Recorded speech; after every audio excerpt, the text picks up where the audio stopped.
Good morning, everyone.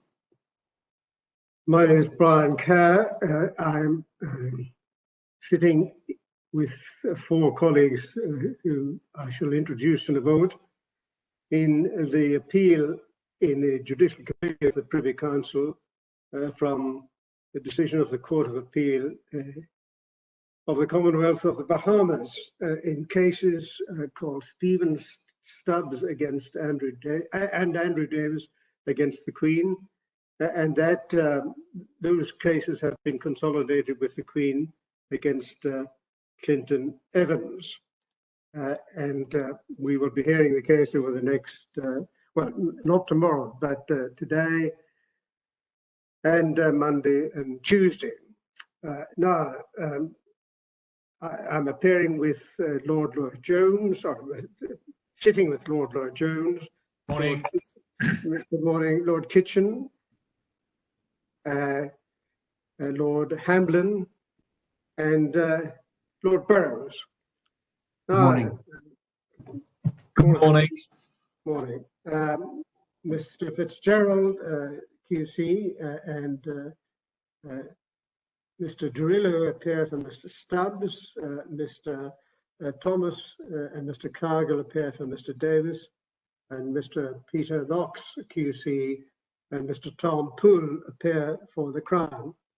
Mr. Ben Cooper, QC, and Amanda Matthews appear for Mr. Davis. So I'm going to ask Mr. Fitzgerald to start off. Mr. Fitzgerald. Yes, my lords, you know the appearances, and just to summarise the documents that I'll be referring to in particular, it's the case, which is at page 3727, our reply, which is at 5481, and I may also briefly refer to a short chronology of the events leading to the Campbell doc identification, which I hope that the board received overnight. Yes, we did indeed. Thank you very much. I'm very grateful. And I can assure you that we're all very familiar with the background to the case, Mr. Fitzgerald, to the various cases, I should say, if that's of any assistance. It's a great assistance, my lord, but if the board would permit, what I would propose to do is to just very briefly summarise the grounds and then take you in turn to the grounds relating to Campbell, Marcy and Scott. Of course. And Higgs, but just very briefly to summarise first. As you can see in the case at 3724, the first appellant was alleged to be one of a group of shooters at Club Rock on the 29th of March, 1999. And the allegation was that following a dispute inside the club, the first appellant exited the club with a gun in his hand and fired shots in the direction of police officer Jimmy Ambrose, Marcy and Scott, and two other men who had been parties to the dispute inside the club. The second appellant, Davis, was then said to have grabbed Officer Ambrose and shot him. And at this point, two other shooters were said to have joined the second appellant and also fired at the officer while he lay on the ground. The first appellant was alleged to be one of those men. My lords, the two eyewitnesses were John Campbell and Marcy and Scott. John Campbell gave live evidence and was permitted by the judge to make a doc identification of the first appellant, and we submit that that was wrongly permitted. He claimed to have identified the first appellant at an identification parade. That was on the 30th of March. But that claim was contradicted by the evidence of Inspector Mackenzie, who was under the standing force orders, the officer, the independent officer in charge of the identification parade.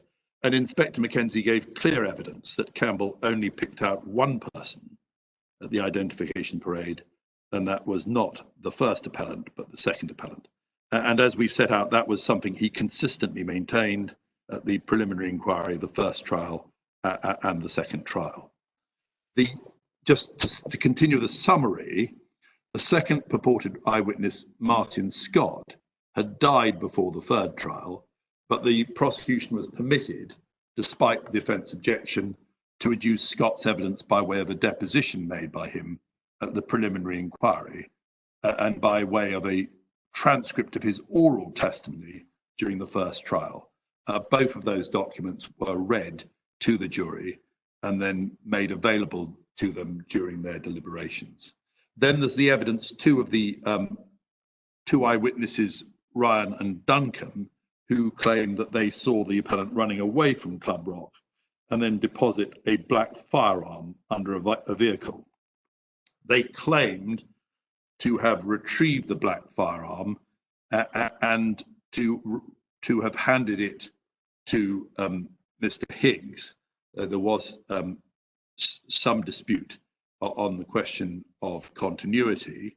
The prosecution proposed to adduce the evidence in the form of a report by Inspector Higgs, in which he claimed that one of the spent casings found at the scene of the murder matched the .45 Lama pistol that Ryan and Duncan said they saw Mr. Stubbs deposit. As the board will know, the defence objected to Higgs's report being simply read, but the judge made findings. Firstly, he found that it was in the interests of justice that Inspector Higgs be called. Secondly, he found that the prosecution had not taken all reasonable steps to secure his attendance. But then, we say irrationally, he later permitted the Higgs report to be read to the jury by another officer without Higgs attending. And we say that that provided a further prejudicial link. Now, the board will know, in relation to that final point, that in the case of the third appellant, Mr. Evans, the majority of the court found that the failure to call Higgs resulted in an unfair trial. However, they did not make the same finding in respect of Mr. Stubbs. And we say that that was not a justified distinction.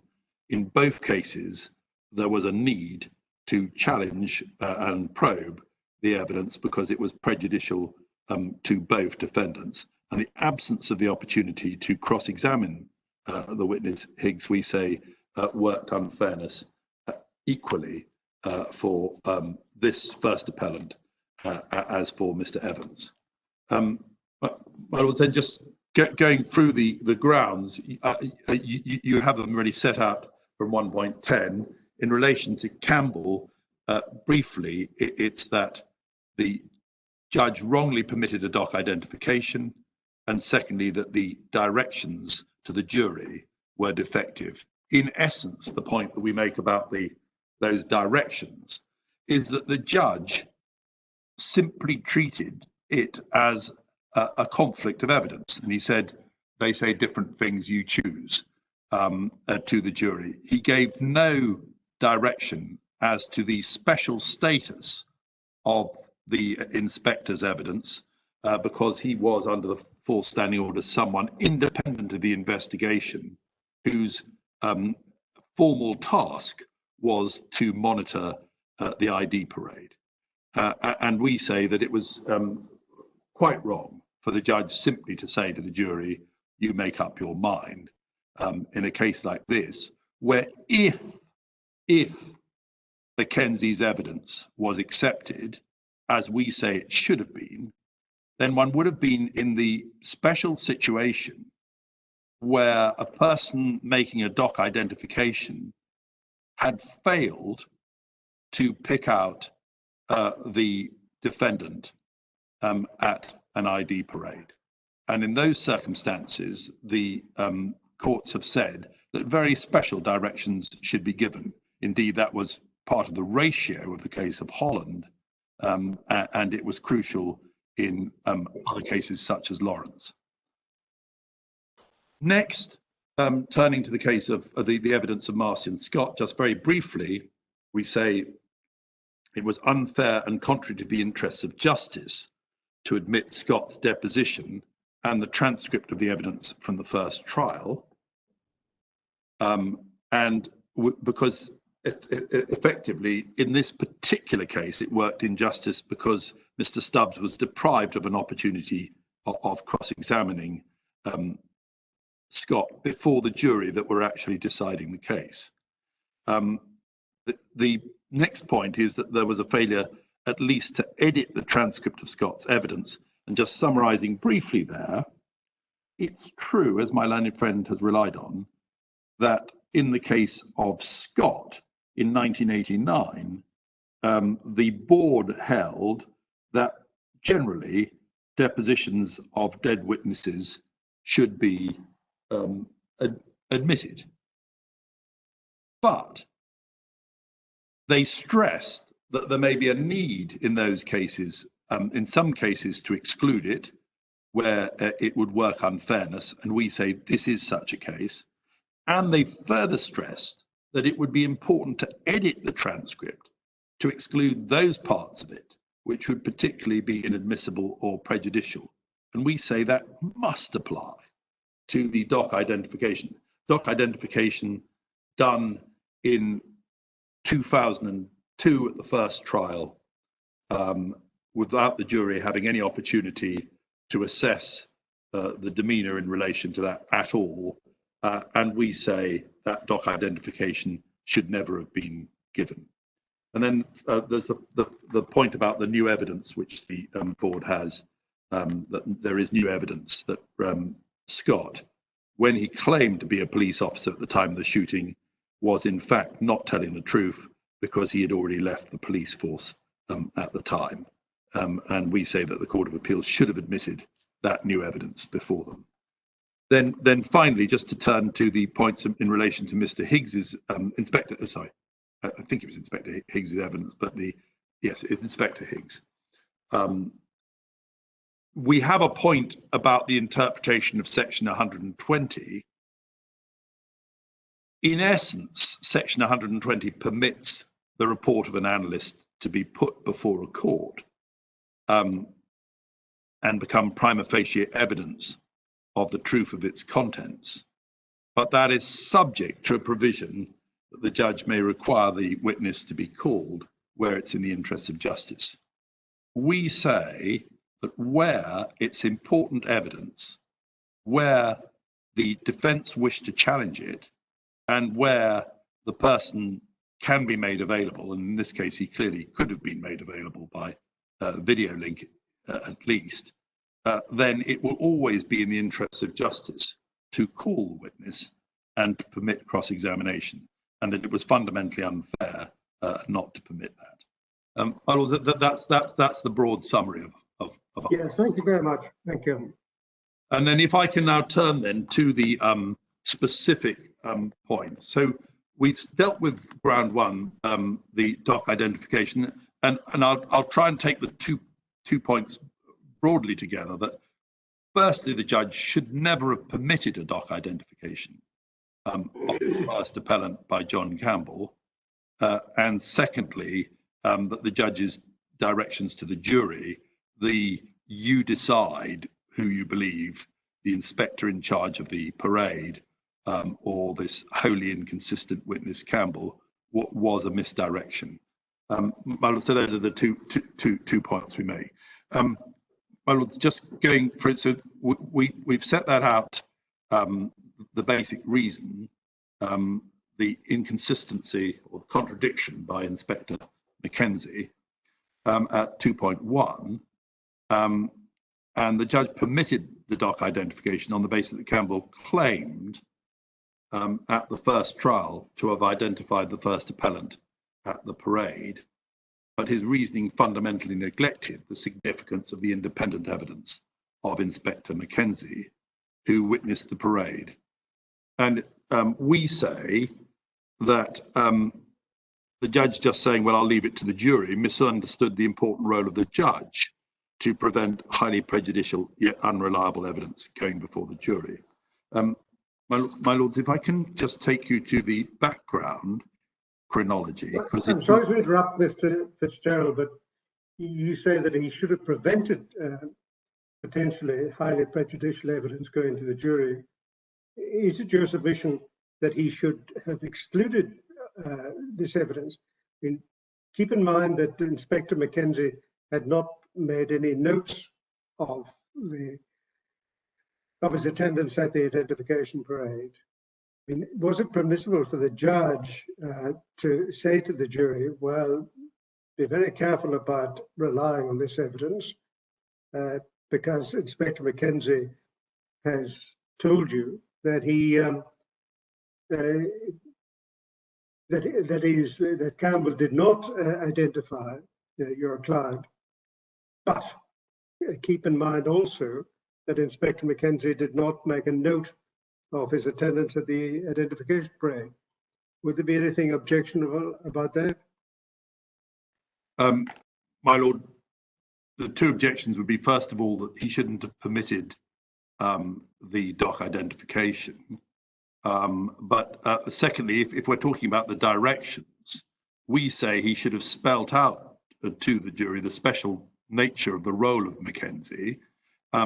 Secondly, it's not clear that Mackenzie didn't keep a note. It's just we don't have the note. I think one of the witnesses said that he saw.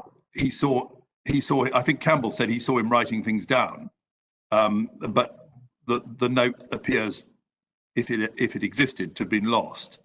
And so, my Lord, that's a prejudice to the defence, which shouldn't, as it were, benefit the prosecution in any way. Mackenzie did say that straight afterwards he went and told another officer what the fruits of the inquiry had been, and I can show you that evidence. But what we say is it's a little bit more than the unassisted memory of Mackenzie as against the series of contradictory statements by Campbell. Mackenzie gave that evidence, we know, for the first time at the preliminary inquiry. So that's in June 1999. So that's just 4 months afterwards, and gave that clear evidence then. And we've appended that to the first reply. I can just give you the reference. So Mackenzie was saying this right from the start, and I can just give you the page. Yes, that's at page 5506. That the only person he picked out was Davis. So right. Every time he gave evidence on this matter, starting with June 1999, just 3 to 4 months after the incident, Mackenzie said the same thing. And by contrast, Campbell was all over the place. And can I just show you that in the chronology very briefly, my Lord? Yes.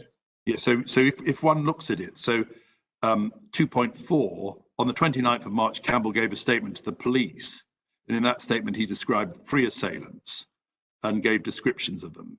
He made no mention of the first appellant by name, and we've given you the references. If the board wishes to see them, you can see at pages 23 to 25 that there's no mention at all of Mr. Stubbs in that first statement.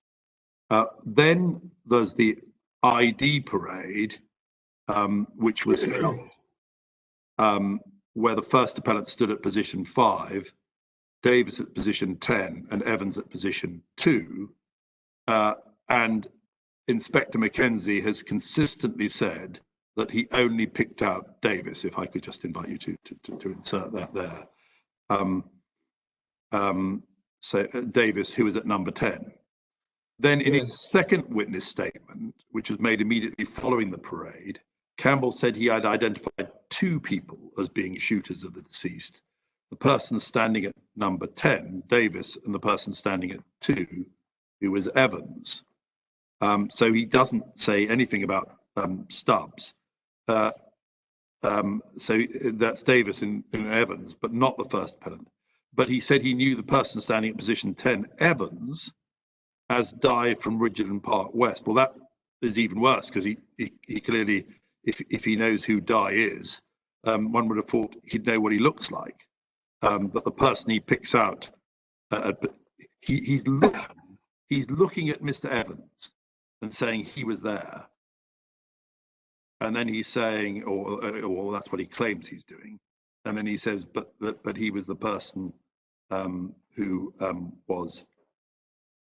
he knew as Di, which suggests that he couldn't, on any view, have known what Mr. Stubbs, whose nickname was Di, looked like. Now, then you go to the preliminary inquiry, and at the preliminary inquiry, Campbell identified all the three men sitting in the dock as being the men who had attacked Ambrose. But when Evans was pointed out to Campbell, he identified him as Di, whom he knew from Ridgeland Park. And you have the various references. So again, that doesn't suggest that he knows what Mr. Stubbs looks like, because he says of someone else who looks different, that's Di. Now, Mackenzie, we know, and I've given you the reference, at that preliminary inquiry, it said quite categorically that he didn't pick him out, and that's at 5506, if I could just invite you to insert that there. Then at the first trial in May 2002, Campbell said he saw 3 persons involved in the incident who were present in court, and he was permitted to identify the first appellant while he was in the dock. And that you can see in the volume at 41 to 42. Yes, and he talks, so page 41, this is at the first trial in 2002, you can see from the bottom. He says, you said you picked out someone who was wearing number 5. Number 5, yes, that's the set who identified. And he deals with that tannish person and says he picked him out. And we say that's claim that he makes solely at the first trial, because he doesn't repeat it at the second trial. And Mackenzie, and this here I rely on Mr. Ducille's recollection. We haven't yet got the transcript of the first trial, but Mackenzie said it at the PI, he said it at the first trial, and he said it at the second trial, that he only picked out one person. Then at the second trial in 2007, Campbell said that he did not pick out the first appellant at the identification parade. So just quoting there, we can see that in volume 8 at page 3140. So if I can just take you to that, volume 8 at page 3140. Yes. And he says he attended an identification parade. Did you identify? Yeah. Well, he said no, sir. No, sir. Yeah. So he didn't identify. Yes. And so, well, so that's the background to the third trial, that he had actually said at the last trial, I never picked him out. And there was only this one remark in the first trial, which actually is at page 47, perhaps is not entirely clear, where he says he did pick out 3 people at the identification parade. And that's the background against which the judge exercises his discretion. Can I then show you what happened before the judge permitted the doc identification? And that's in the chronology in the supplementary bundle, which I hope my lords had overnight. Yes. Page 30. Just because this, my learned friend fairly says that it wasn't very clear what the judge was reasons were for permitting it. But can I just show you volume 2, page 366 is where we have that. And what happens is, first of all, Mr. Campbell is there, and he says at page 366, line 18, I went and I identified 3 gentlemen, which was, and then the prosecuting counsel says, can you tell us the 3 gentlemen? Number 10 was the man on the camouflage. Then Mr. Cargill says he wants to have raise certain arguments. So he then objects, and then Mr. Ducille comes in. This is point 2 on our chronology. He comes in at line 18 of page 367. My lord, my objection is simply that this witness did not identify my client on an ID parade, which, having regard to what he'd said on the second trial and Inspector Mackenzie's evidence, was entirely reasonable. That is any objection irrespective of what. And he says that this witness didn't, and he repeats, this witness did not identify my client on an ID parade. Now, if we go over from there, the evidence is then resumed after that. Yes, he then says, I'm not going to allow my learned friend at the top of page 369, and permit or allow my learned friend to continue along this line having regard to the instructions that they have. So he's saying, look, they know what happened because they know what Inspector Mackenzie said, and they know what happened at the second trial. So they can't in good faith be inviting him to identify. That's effectively what he's saying. And then the judge permits the evidence to resume at the bottom of page 369, and he says, I pick out a gentleman who had on the tannish outfit at the identification parade, and he says he'd known at the top of the page 370, he's asked, well, how did you know him? He said, I saw him twice at a bar on Robinson Road.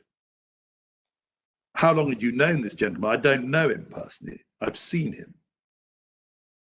We live in the same area. Then if you go to the bottom of page 37, he's asked, how long have you seen this man in that area, line 23? On my way passing. That's like walking, like for 2-3 minutes passing the club. How many times did you say you'd seen him? About 3 or 4 times. So it's come from twice to 3 or 4 times there. Can you say how many years you had known him? Not know. About 8 or more years. Before the incident, when was the last time you had seen him before? I hadn't seen him for a while. Please indicate a while. Many years. I can't say exactly how many. So it appears that he's seen him many years ago, either twice at the bar or 3 or 4 times at a distance. He doesn't know him. He's not, as it were, acquainted with him. They never had a discussion or have any interaction. He's just seen him at a bar, possibly 2 times, possibly 8 years ago, and that's the situation. Now, then the judge then indicates fairly, we would say, at page 371, line 23. Line 22, I'm trying to find out, is that the foundation? It's a serious objection, it's a serious objection to it, a doc ID being permitted, which we say is entirely reasonable against the background of that very slight claim of prior sightings, as it were. And then Mr. Ducille then continues to say at page 373, at the top, my lord, the superintendent who conducted the parade also indicated my lord, and the judge understandably says, I'm worried that I'll have to discharge the jury if this goes any further. And then the judge says at lines 15 to 16, if Mr. Mackenzie says something different from this witness, that's a different matter. I think it's the fact that it's contradicted by another witness doesn't matter. This witness did not say he identified Stubbs on any parade. The man who conducted the parade said he picked out one person, the ID parade, and that certainly was not my client, Stephen Stubbs. You were saying he's saying something different today. Precisely, my lord. Well, that we say was fair enough, given what had happened at the second trial in 2007, and given what Inspector Mackenzie had consistently said. And that's then the prosecutor pursues his right to continue questioning. I won't go through all of it, but at page 377, one sees again Mr. Ducil at line 21. The superintendent who conducted the parade also mentioned he did not identify number 5 or number 2, but the statement did not make any mention of number 5. And then he seems to be mentioning a statement, but we haven't seen a statement from Inspector Mackenzie. We've just seen his evidence.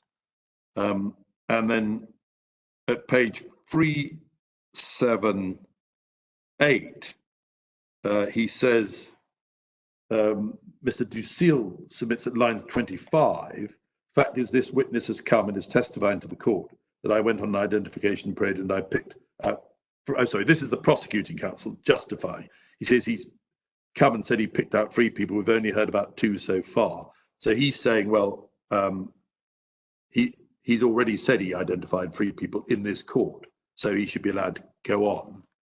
And then the judge says, but is this new evidence at 379 line 8?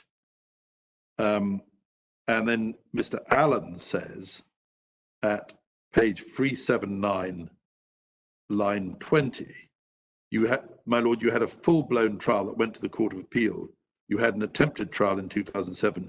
This is not the first time this is being said by this witness. Well, in fact, on the ID parade, it is the first time, other than at the first trial.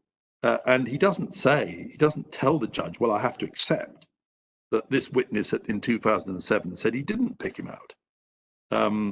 And so you were saying this witness pointed out to Mr. Stubbs before, my lord, that is evidence. And then if we go on from there to page 381, the judge says, look, I'm not interested in whether he's made a doc identification in an earlier trial. We're talking about the parade. That's at page 381, line 9. This is why we're speaking about the parade. Mr. Ducil said at line 15, he did not pick out Stephen Stubbs at the parade. And perhaps my learned friend can tell you that, seeing as she is so unequivocal to your lordship, she can come and tell your lordship that I'm lying. And then Mr. Allen intervenes at line 22 and says, I think your question is clear and I understand it. It was as this first time this witness has identified Mr. Stubbs in this court, and the answer is no. And then Mr. Ducil says that's the trial, i.e. he's made a doc ID before. And then over the page, at page 382, your lordships will see the point is, Mr. Ducil says at line 16, the point is in 1999, the 29th of March and the 17th of June, no mention was made identifying Stephen Stubbs at any parade or anything of the sort. And that's what we're talking about. And as a Minister of Justice, as it were, he's inviting the prosecution to concede. The judge, and this is at the top of our summary at page 38, judge says, I understand, but he did, it's say in 2002 that he identified your client at the parade. That's at the first trial. He said so in 2002. Mr. Ducil says yes, so it's not new. And then Mr. Ducil says at line 17, point I'm making is that when the statement was given to the police, the initial statement subsequent to the ID parade, no mention was made. He didn't add, and he denied it, that he'd identified him at the second trial. But clearly we say that should have been put before the judge by the prosecution in any event. And then could I just ask us to just go, let us suppose for a moment that there had been no identification parade at all in this case. Yes. And Mr. Campbell claimed to recognize Mr. Stubbs. Would he have been permitted to identify him in the doc as someone whom he recognised and someone who had taken part in the attack? Well, my lord, that would depend on the degree of recognition. And what the authorities seem to suggest is if it's just a passing fleeting glance, yeah. No. If your prior knowledge is very limited, I think that's the case of Fergus. They say you can assimilate to the to the cases where you shouldn't have a doc identification, not just the cases where the person is saying I don't know him at all, but also the cases where it's only a very limited knowledge. That's Fergus, and I think also the case of Ebanks. Yes. But they're in the bundle. So, my lord, I think my respectful answer is, if one's dealing with a case such as my lord was dealing with in the case of France, where your lordship said, look, if the person has known the person for a long time and he recognises him, then there can't really be an objection to a doc ID, because what the person is saying, the person I know as so-and-so and I've known for many years, as that person is the person in the doc, and it's just confirming a recognition. But here, it's a very, very slight claim of prior knowledge, based on one view, two sightings 8 years ago while passing a bar. I mean, we just don't. So that's very, very little indeed. So I would respectfully submit that in that circumstance your lordship puts to me, it would be wrong to have a doc identification. But of course, the game is, as it were, altered radically if indeed after that, claiming that slight acquaintanceship, he's actually not picked him out in an ID parade. And then we're in the territory that's analysed in the case of Holland, and I accept that it's not said that it's wholly inadmissible, but there are dictas to suggest that it'd be wrong in principle, or a wrong exercise of discretion in those circumstances to permit a doc identification. That's to say, where the person claiming as this person a very slight prior knowledge is then brought to an ID parade and fails to identify the accused, we would say that in those circumstances there should be no doc identification permitted. And if the judge had drilled down at this stage and said, well, tell me a little bit more about Mackenzie, and it had emerged that this witness who was in charge of the parade had consistently said he only picked out one person, then we would say he should say it would be unsafe to have a doc identification. My lord, that's essentially how we respectfully put it. And right. My lord, you've got, I think, you've got the third trial. We know this trial. He then is permitted at page 366. He says, so page 386. I'm so sorry. You can see, take us back to the identification parade. What, if anything, happened in relation to that man? I went there. I went to identify him as number 5. That's completely contradictory to what he'd said at the second trial, and to what Mackenzie says. Do you see the man in this courtroom? It's a gentleman sitting in the red right shirt. So he makes the doc ID. We say that the judge should have stopped the doc ID. My lord, that's in essence our point. Yes, thank you. And my lord, we have our submissions about the legal principles that apply at the top. If I can take you to our case at 3731. My lord, I'm afraid there is a mistake, and your lordship, as it were, pointed out. It's not the independent record of the parade compiled. It should, if you could cross that out, it's inspector. It should just start. Inspector Mackenzie gave evidence. Campbell had only identified one man. It's important that it was consistent evidence. There was reference to him, Campbell, seeing him writing things down, but no written record was produced. And you have my point. But and you can see that in this trial, volume 5, 1718, again, this is the evidence of Inspector Mackenzie at this trial.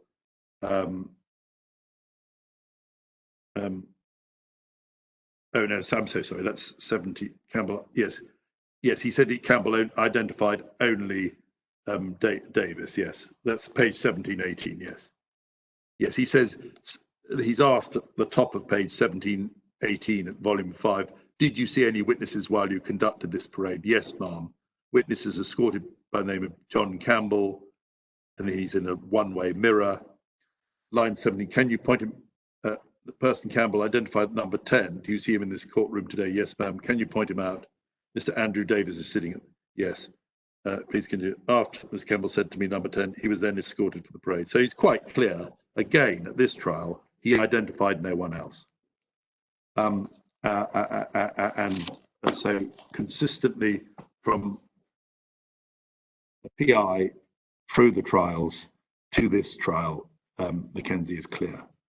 And we say, firstly, we accept that the doc identification would not per se be inadmissible. If I can just give you our propositions of law, which I hope will carry through. So it's not per se inadmissible. That is Petersburg at tab 50, volume 3.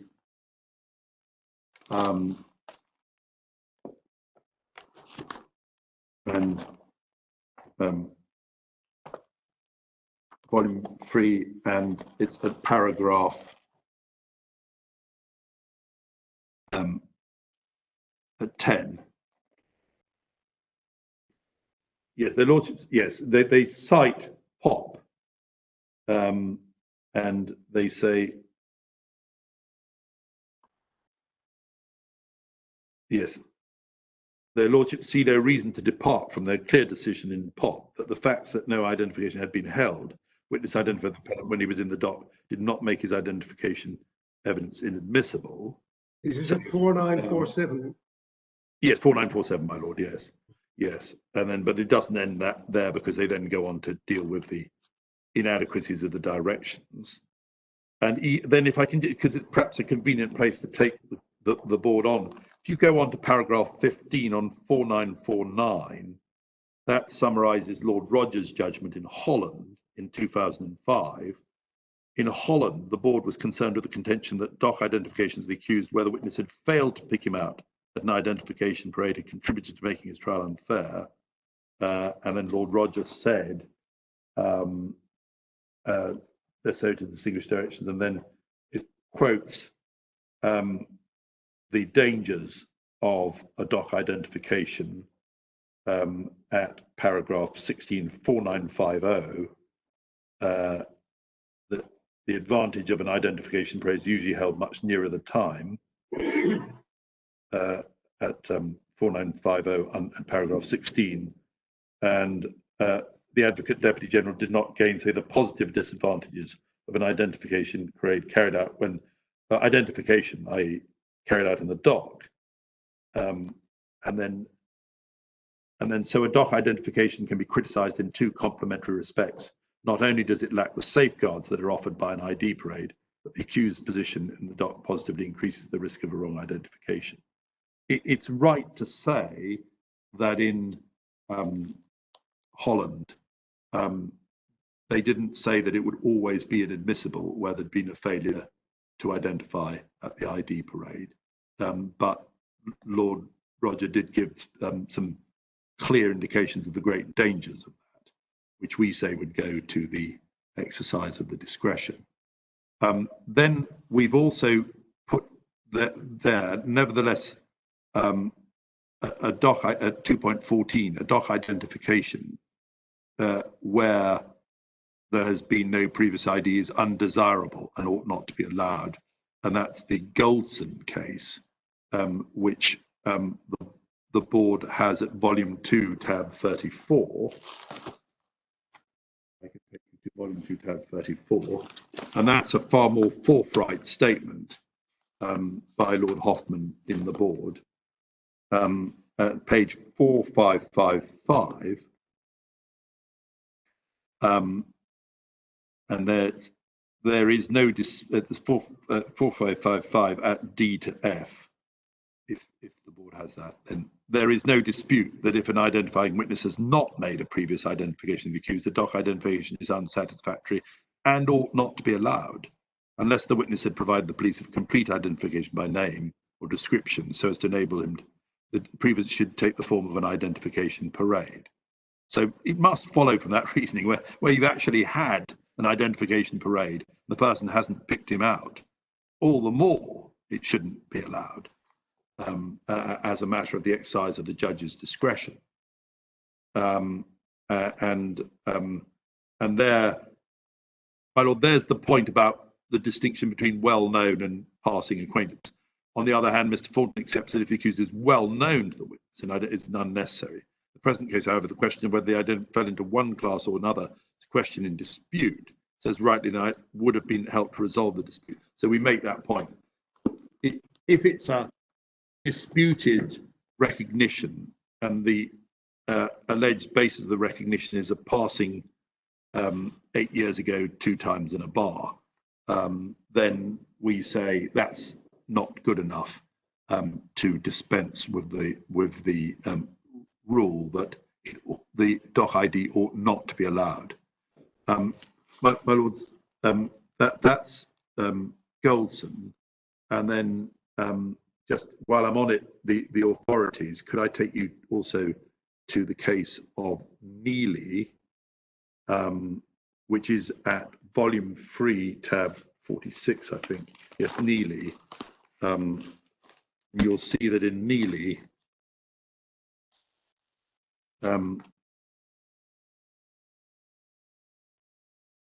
it says that the doc identity at page 4865, it deals with doc identifications, and the dangers of doc identifications are dealt with at paragraph 29, and the passage at paragraphs 31 to 32 on page 4866 I draw attention to. Further follows that normal and proper practice should be to hold an identification parade. Any case where doc identity is admitted, the judge should warn the jury of the undesirability and principle and dangers of a doc identification and give further directions along the lines set out in POP. The decision whether to admit doc identification is one for the trial judge to be exercised in light of all the relevant circumstances. Ultimately, the question is one of fairness, bearing in mind the judge's ability and duty to give appropriate directions. Where there has been no identification parade, then whether there is any, and if so, good reason for that is a material circumstance. Where, for example, the uncontroversial is that the defendant is well known, witness had previously identified, a doc identity may be a formality. Those are among the circumstances considered by the board in TIDO. But obviously, there's got to be a question of if there's been no identification parade, whether there's a good reason for not having one. That may be more relevant to the Marcy and Scott point. But we say it must follow that where there's been an identification parade and no ID, then that's a highly material circumstance. And that was, of course, Mackenzie's claim. And then if I can just take you to, whilst we're on the law, to 2 further cases which identify the special dangers where there's been a failure to identify at a parade. The first of those is Holland, which is volume 2, tab 36. And that was where the question, is a doc identification parade simply inadmissible in these circumstances, was addressed. And the answer was no. But there had been, in that case, there had been a parade and a failure to identify at the parade. And it was one of those cases where the person was claiming some previous sightings, but nothing special, if I can put it that way. And one sees that at page 4595, Lord Roger is dealing with the directions to the jury being a safeguard. And it says, important as these are, that they do not deal with the peculiar dangers of a dock identification where a witness previously failed to identify at an ID parade. That's at F. And then over the page, there have been submissions to the judge that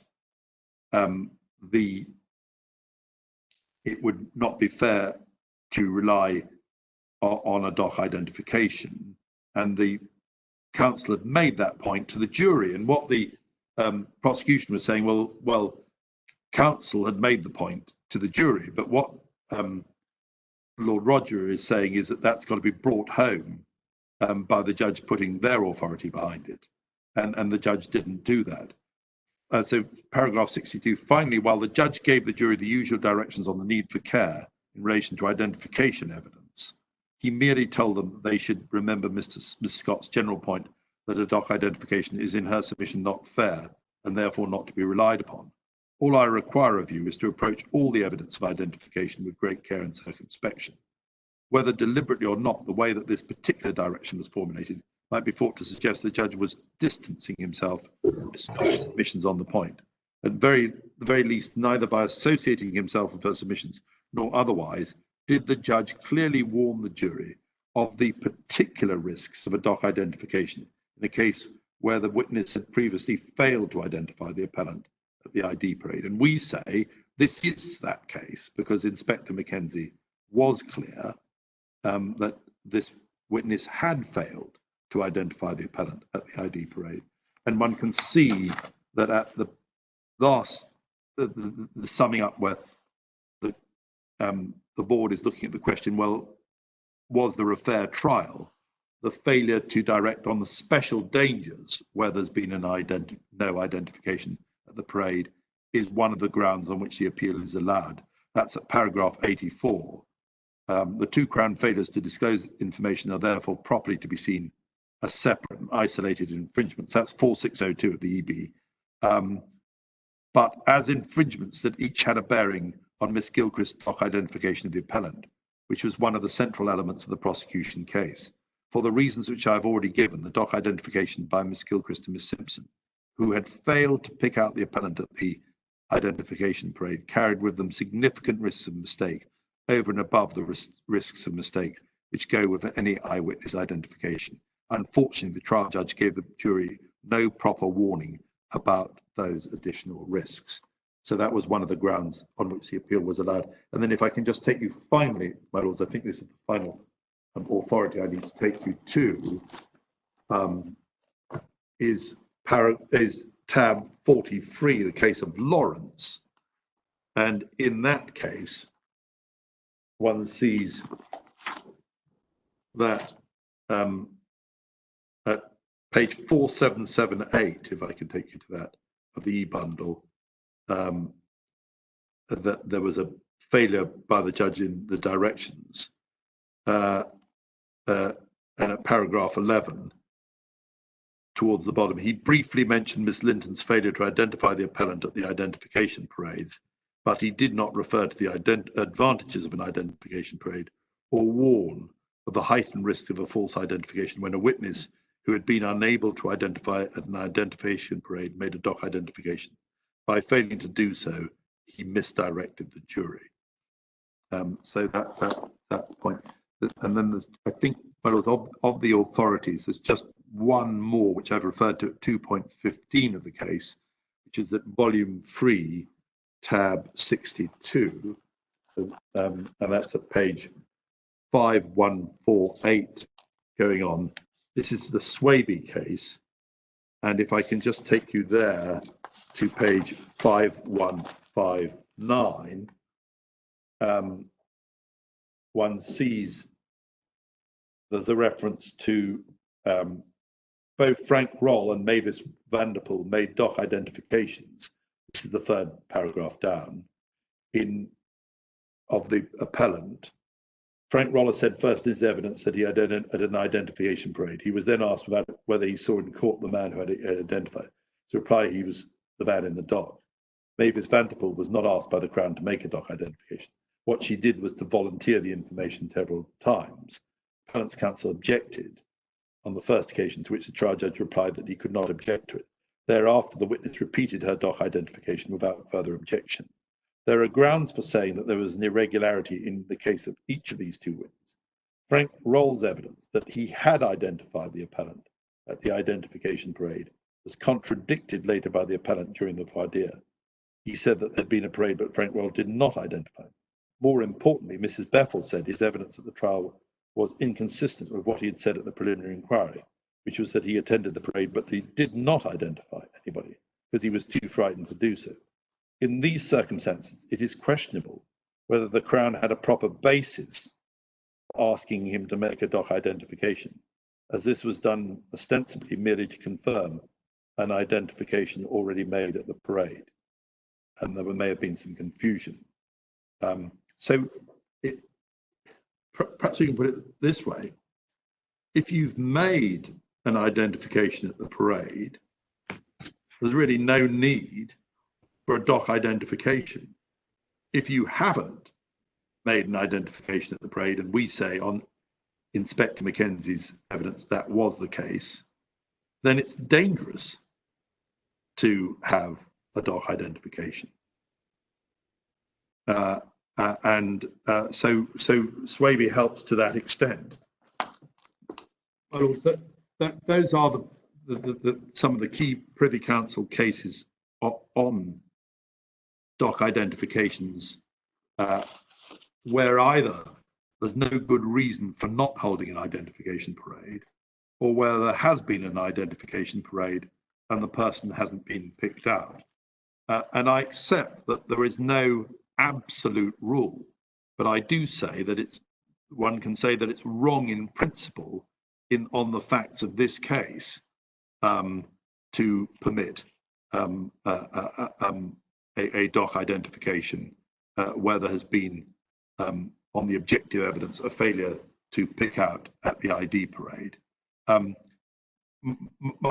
My lords, we've dealt with the question of the problematic nature of the alleged prior knowledge at 2.17 and made the point that where there's only a limited recognition from 2 brief encounters, or maybe 3 or 4 brief sightings, as it were, you're in Fergus territory.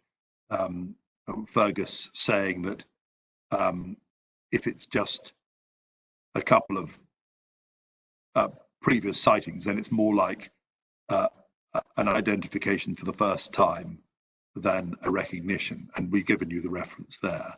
And also the case of France, which my Lord Kerr gave the judgment in. In that case, helpfully, my Lord cited with approval what Lord Brown had said about the different categories of cases. Can I take you to volume 2, tab 33? The case of France, which the Court of Appeal in this case relied on, but we say mistakenly. My Lord, Lord Kerr, at page 4542, paragraph 28, it is now well settled that an identification parade should be held where it would serve a useful purpose. And then there's a citation from Popat, Golson, and Golson. In John, addressing the question of how to assess whether an identification parade would serve any useful purpose, Lord Brown considered 3 possible situations. The first, where a suspect is in custody and a witness with no previous knowledge of the suspect claims to be able to identify the perpetrator of the crime.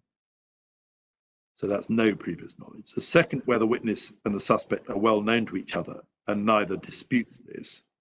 So that's the uncomplicated case. And the third, where the witness claims to know the suspect, but the latter denies this.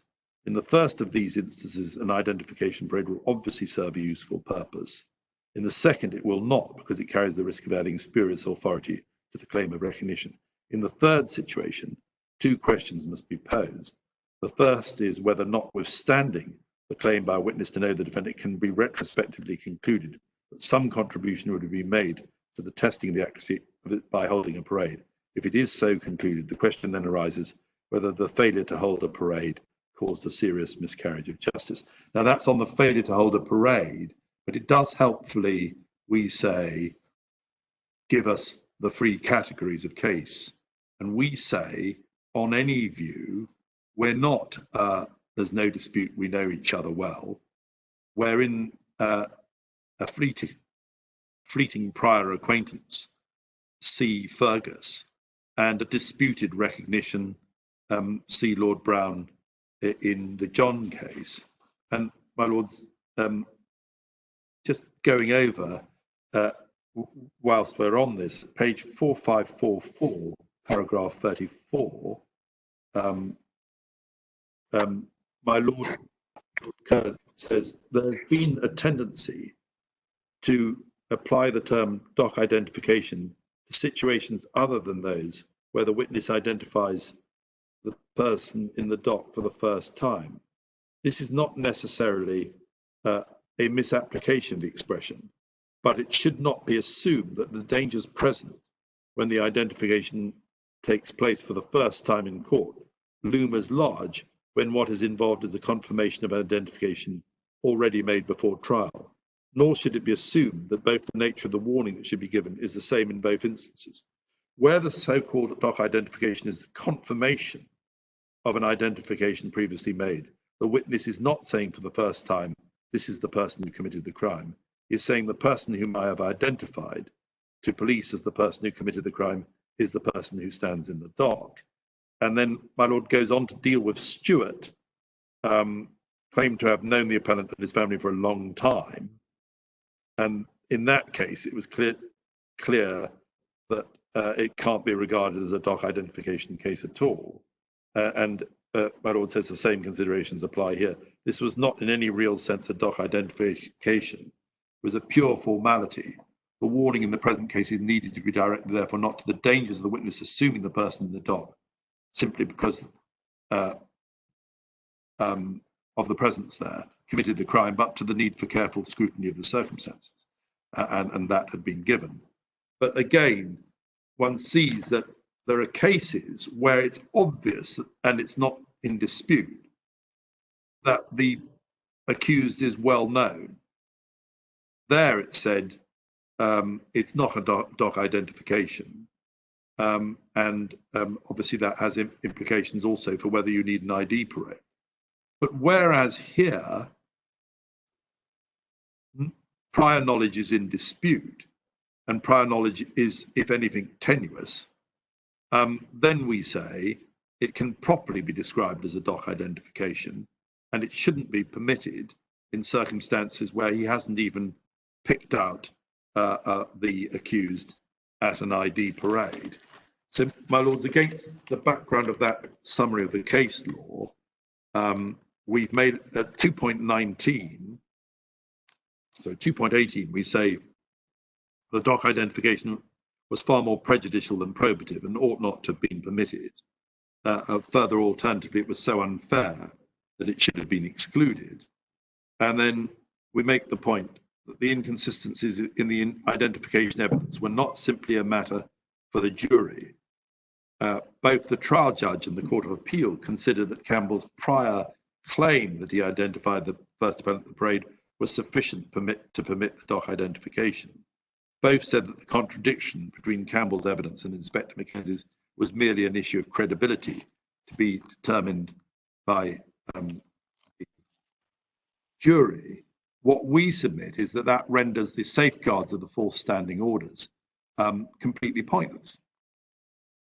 And you can see the false standing orders at 4037 in the authorities at tab 6. And the point of them is that it's important that the officer in charge of the identification parade procedure should be independent of the investigation. So can I just show you at page 4038? Page 4038. under the heading identification parades, in a case which involves disputed identification evidence, a parade must be held if the suspect asks for one and it is practicable to hold one. Parade may also be held if the officer in charge considers it would be useful. So clearly they did consider it would be useful in this case, and notices were issued and Mr. Stubbs agreed. And then at 7, arrangements for the parade and its conduct shall be the responsibility of an officer not below the rank of inspector who is not involved with the investigation, the identification officer, i.e. he's independent of the investigation. No officer involved in the investigation of the case against suspects may take any part in the arrangements for or the conduct of the parade. And then there's various other requirements about how it should be conducted. I won't go into them. Can I just draw attention to, I'll just give the paragraphs 18, 22, 24, and 25. And then finally, at paragraph 28, if the identification officer asks any person to leave a parade, and then a record of the conduct of any parade must be made on the special forms provided. The record should be signed by both the suspect and his lawyer. Yes, that's where it's a problem about the conduct. Now, what happened in this case was there were signatures of the notices, but there wasn't any, well, there doesn't survive any record of what actually happened. That, we say, is not the fault of the accused and shouldn't be something that prejudices him. But there is the consistent evidence of the independent officer in charge of the inquiry. And so we make the point that when the judge had to make the decision, should there be a doc identification or not, he's had it drawn to his attention by Mr. Duseal. Look, the officer in charge of the inquiry, of the parade, expressly said that Campbell did not pick out my client. And that should have carried some real weight with the judge as to whether it was then appropriate to permit a doc identification. We say that at 2.21 on page 3733, Mackenzie, who conducted the unequivocally said Campbell had not indicated the first appellant. Both the judge and the Court of Appeal failed to appreciate that in the face of Mackenzie's emphatic denial, Campbell's claim that he identified the first appellant was of minimal weight and could not fairly be relied on, and therefore a doc identification should not be permitted. And we say that the judge was also wrong to permit the doc ID and leave the inconsistencies in the ID evidence of Campbell and Mackenzie as merely matters of credibility for the jury to determine. We say that by just saying, well, I'll deal with that later on, the judge effectively abdicated his responsibility to determine whether it was fair or dangerous to permit a doc identification. And we say it wasn't a matter just for the jury to determine in time, because it's dangerous to permit a doc identification where there has been no identification at the parade. And we say at the bottom of page 373 is therefore for the trial judge to evaluate the quality of the prior identification evidence to determine whether a doc identification by Campbell could be safely permitted. That decision has nothing to do with the jury's assessment of whom they should believe, but the judge's obligation to balance reliability against prejudice. My lords, we've dealt with that further. If I could just give you the reference in our reply at 2.3. And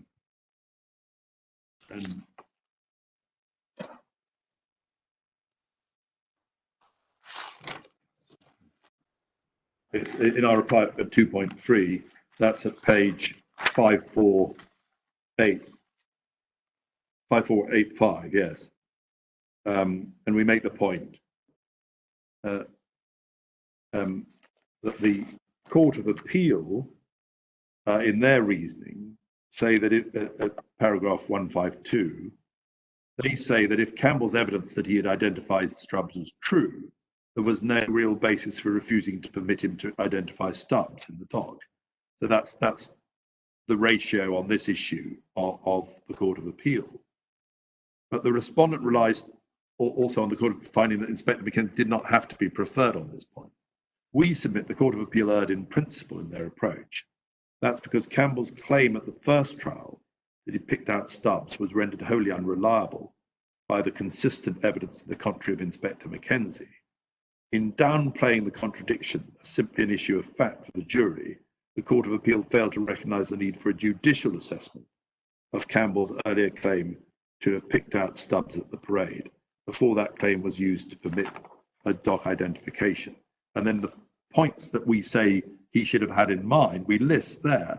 Firstly, Inspector Mackenzie had a special status as the independent police officer assigned to monitor it.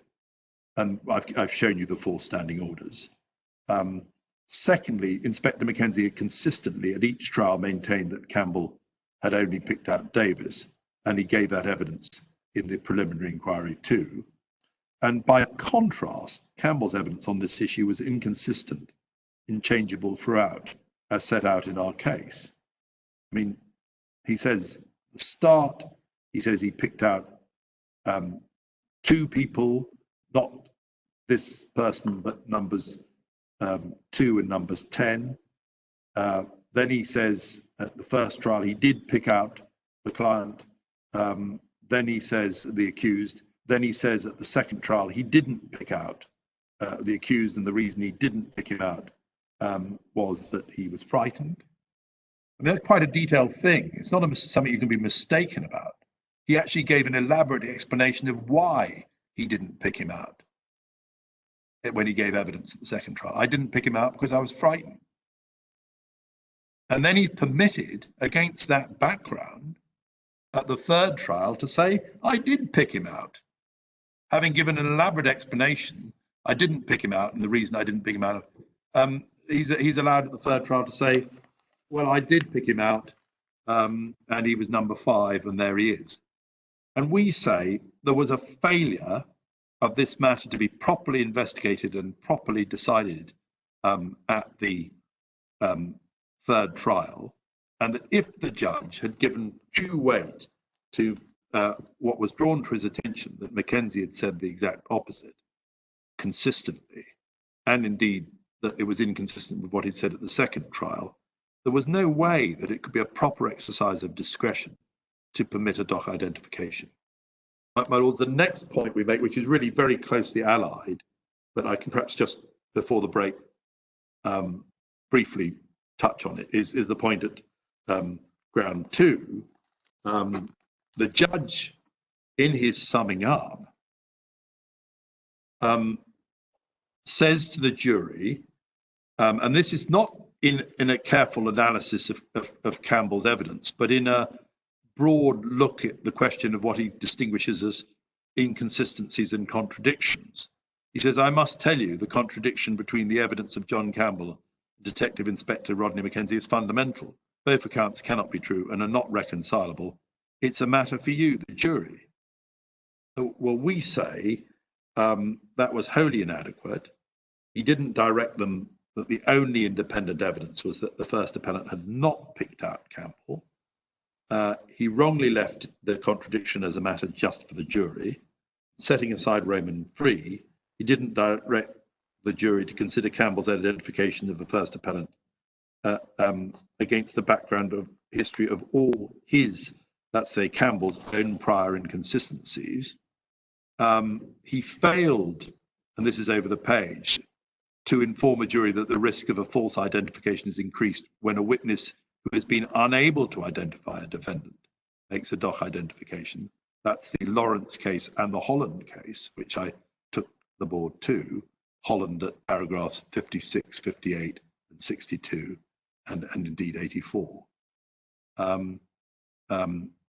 Finally, he failed to direct the jury that if they found Campbell's unsupported and contradictory claim to be doubtful, that then they couldn't give any weight to the doc identification.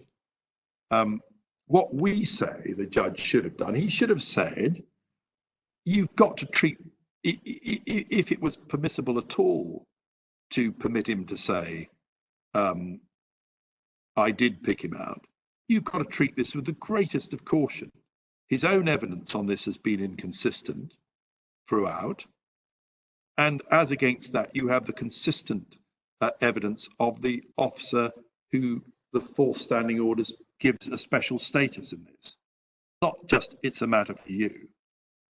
And so we say, if you look at what the judge actually said on this, can I just, my lord, can I just make this point before the break? Would that be? Yes, very quickly. Yes, okay. Very quickly. So yes, my lord, the point we make is, if you look at the judge's summing up, he makes this reference at page 551 to the inconsistency, but that's in the context of a general talk. He then deals with Marcy and Scott from page 566 onwards. And then he deals with Campbell from page 571. He deals with the ID parades at 572, but gives no analysis of the contradiction. And then he deals with Inspector Mackenzie at page 593 to 597. Sorry, after page 597, but doesn't say, look, this is a fundamental difference, which means that you should be very careful before you rely on Campbell at all on this point, and that you must treat his doc identification as highly dangerous to rely on. Well, that's the point. And we've spelled it out again in the reply. In 5 minutes. Thank you, Mark. Yes, thank you, Mark. Now, Mr. Fitzgerald.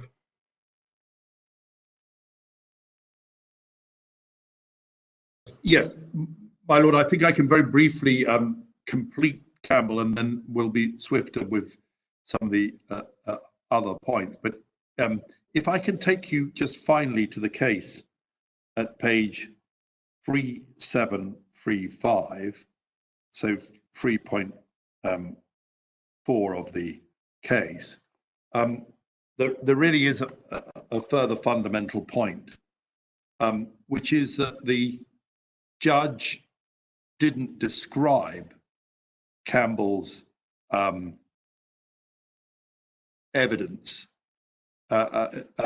identification in the doc as a doc identification at all, and he expressly didn't do so. We can see that if we look at volume 2, page 572 to 573 of the summing up. Because he says he's dealing with the question of ID parades and doc identifications. And he, at page 572, line 19, you'll recall that Marcy Scott was identifying the accused men, Stephen Stubbs and Andrew Davis, for the first time at the preliminary inquiry and later the previous trial. No identification parade was held for him. He was not given an opportunity to attend and see whether he was in a position to identify. A rather strange way of looking at it, that it's the opportunity of the witness rather than the protection of the defence. But going on, the identification that took place in court by Marcy Scott in respect to Stephen Stubbs and Andrew Davis, and in respect to Andrew Davis by John Campbell at this trial, is called a doc identification. So he is expressly excluding the identification of the accused Stephen Stubbs by John Campbell from being treated as a doc identification. And we say that that is plainly wrong.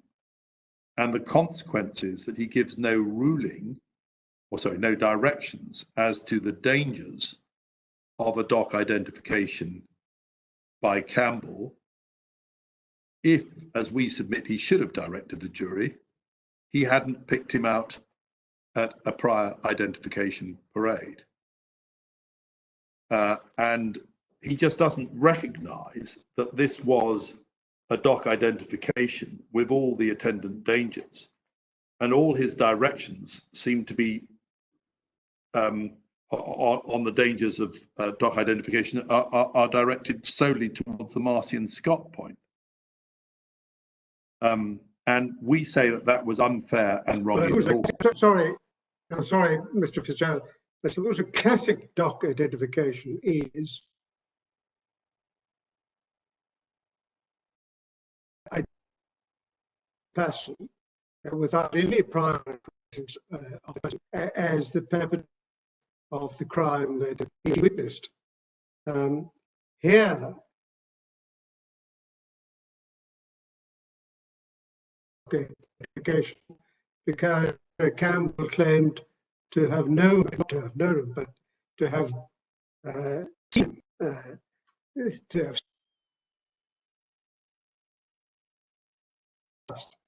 So it wasn't what I've described as a dock identification case. I accept that it wasn't a pure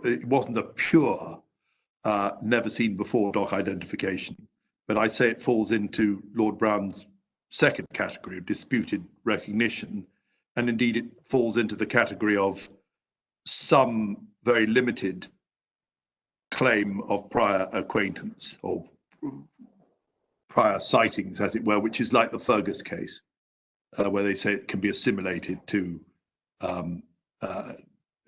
identification for the first time. I do say that it's bizarre when he treats Marcy and Scott, who after all was claiming to know him for at least 1 year beforehand, as a dock identification, not to treat this as a dock identification. And the only reason could be, well, he was relying on the fact that he claimed to have picked him out at the ID parade.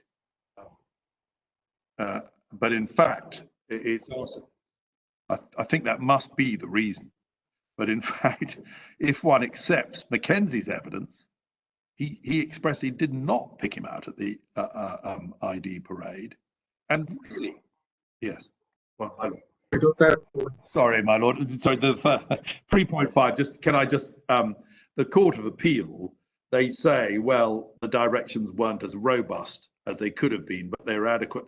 We say, by no stretch of the imagination could these directions be adequate for the reasons that we've set out at 3.3. There was a total failure to address the significance of Mackenzie's evidence, a total failure to address the problem of a dock identification where you had expressly not picked out the person at an ID parade, and a total failure to analyse the weaknesses in Campbell's entirely contradictory series of claims about this. I picked someone else out, I didn't pick him out, I did pick him out. So, my lord, those are the points. My lord, if I can move on then to Scott. My lord, we've analysed Scott under ground 6A and 7 and 8. Scott's deposition was read out, and my learned friend has cited the case of Scott, where the board held that it's quite right that there's a general rule, depositions from dead witnesses would be admitted, but subject to the discretion to prevent unfairness and subject to the right, to the duty to edit. And I think, unless the board wishes me to, that I think is a fair summary of what was said by Lord Griffiths Scott on depositions. And then on the Yes.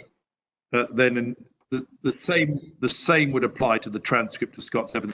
My lords, we have made submissions, but I don't want to waste the court's energies on this point about whether it was properly admitted under section 66. We do respectfully submit that for the reasons given by Lord Justice Asquith in Barkway, it was improperly admitted under section 66.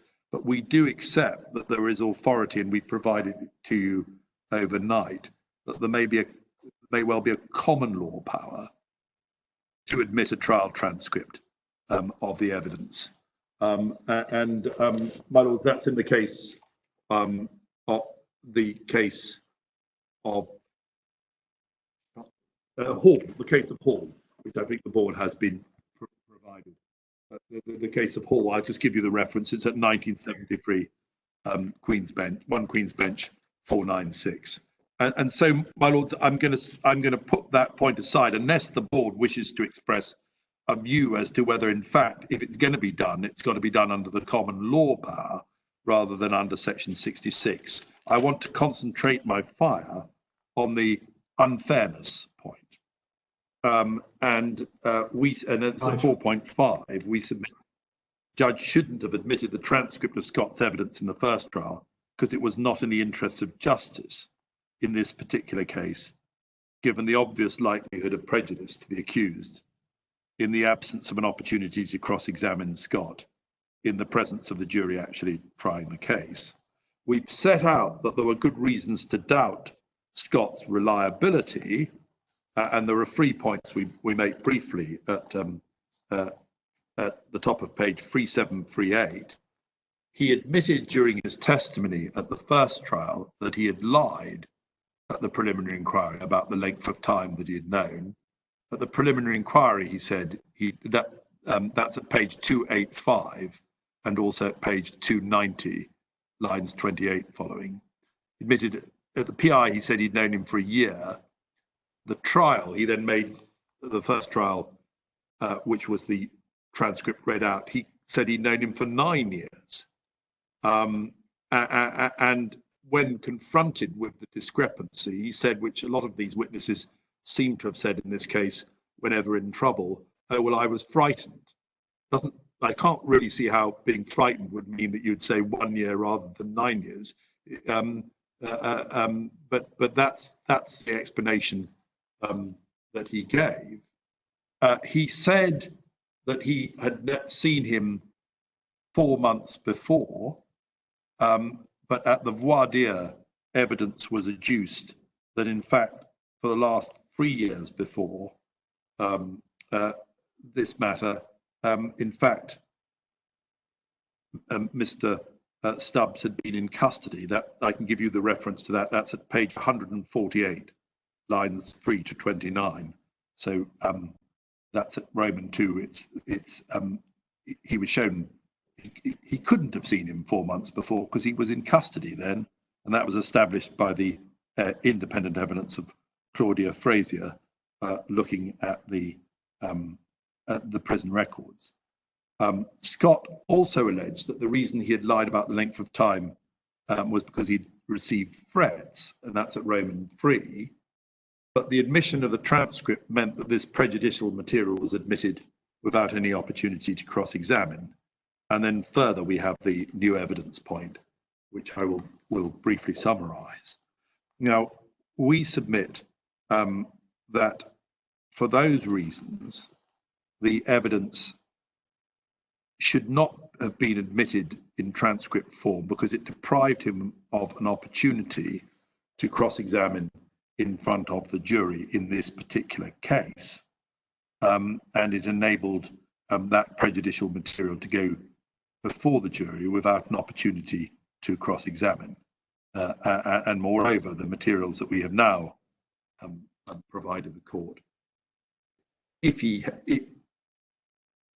Reading out his transcript meant that there could be no exploration of the question of whether he was a police officer or not at the relevant time.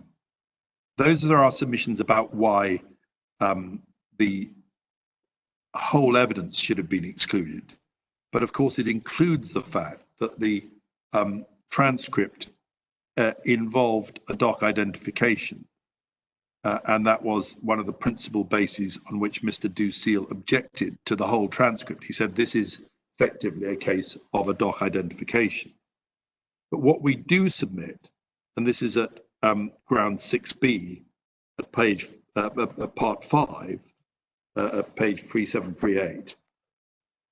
The doc identification should at the very least have been edited from the transcript of Scott's evidence at the first trial, because there had been no identification parade held prior to the doc identification, and no reasons were given for not holding an identification parade.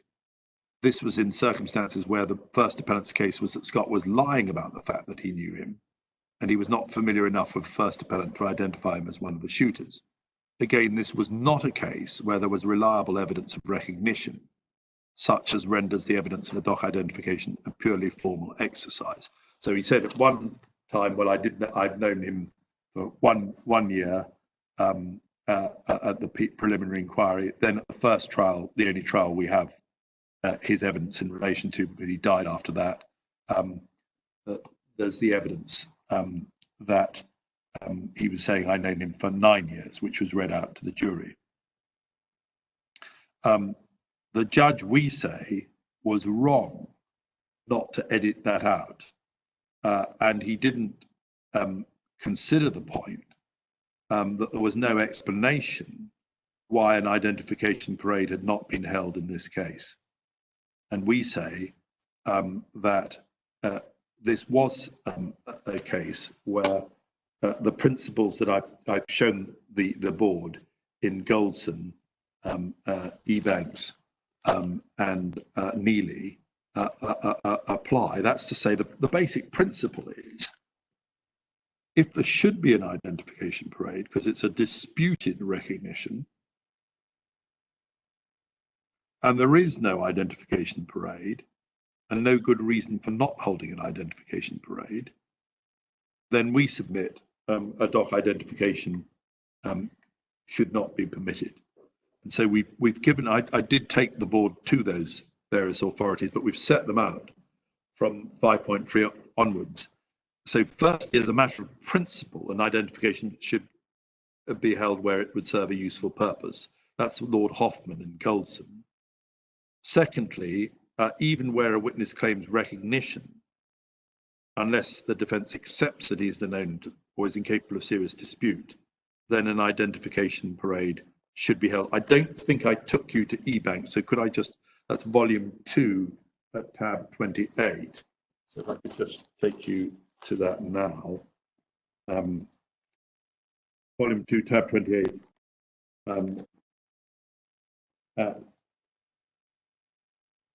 Paragraph 17 to 19. So that's at EB 4477. There's the reference to Goldson and McClashen and Lord Hoffman's judgment. The truth of this issue could have been tested by an identification parade. If Claudette had failed to pick out the accused on the parade, her assertion the accused were known to her would have been shown to be false. So that shows where there's a disputed recognition, it's appropriate to hold an identification parade. And by the time of the decision about ID parade, he had already denied in his statement to the police, he denied of being the shooter as identified, but denied being party to the crime at all. Admitted being at the scene earlier, but denied totally being involved, as alleged by Marcy and Scott. And then one sees the function of the parade would accordingly have been, this is at 4478, not the normal one of testing the accuracy of the witness's recollection, but to test the honesty of her assertion that she knew the accused. The same opinion was expressed by the board in Pop, similar case of disputed identification where Lord Roger referred to the potential advantage of an inconclusive parade to a defendant such as the appellant. And then in Harris, also a disputed recognition, the trial judge had said the jury that in the case of purported an identification would generally speaking serve no useful purpose. The Court of Appeal held that he was in error and the conviction was unsafe. And Lord Justice Potter says it ignores the possibility of a change of mind and or the failure to identify the appellant, the identification parade, of which possibility the appellant was in the end deprived. So, my Lord, that is to some extent, I hope, an answer to my Lord's question to me. Well, if the person says that they know him, do you need an ID parade, and do you need, is there a problem about the doc identification? The answer in e-banks is, even where the person says that they know them, if it's a disputed recognition case, the holding of an identification parade is useful and valuable and may be essential in the interests of justice. And we would say this is such a case. It would have been apparent that there was a dispute as to whether he had been seen or recognized involved in the murder 2 days before. So there should have been an identification parade with Marcian Scott. A failure by the trial judge to address the reasons, this is at 5.5 on 3739, why an identification parade was not held, is a failure to take into account relevant factors in the exercise of the discretion. And we cite from Tito, where the board said that if there was no good reason not to hold the parade, this will militate against the admission of the evidence. That's at page 5172. So where an and then we make the point from Neely that where an identification parade has not been held, and there's been no good reason for not holding a parade, the board has previously ruled that doc identification should be inadmissible. And I think I took the board to the case of Neely, but that's what is said there at page 4859. So we say the judge should have ruled the doc identification inadmissible in this case because of the absence of a prior positive identification by Scott at an ID parade. It shouldn't have been admitted. Now, in this, the Court of Appeal gave no reasons as to why, in its view, the trial judge was entitled to exercise his discretion to permit Scott to identify, do a doc identification at the first trial.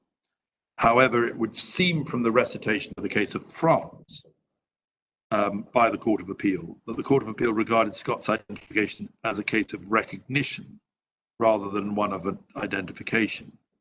That analysis is faulty, we say, because the identification was disputed and he plainly denied in his police interview being one of the shooters.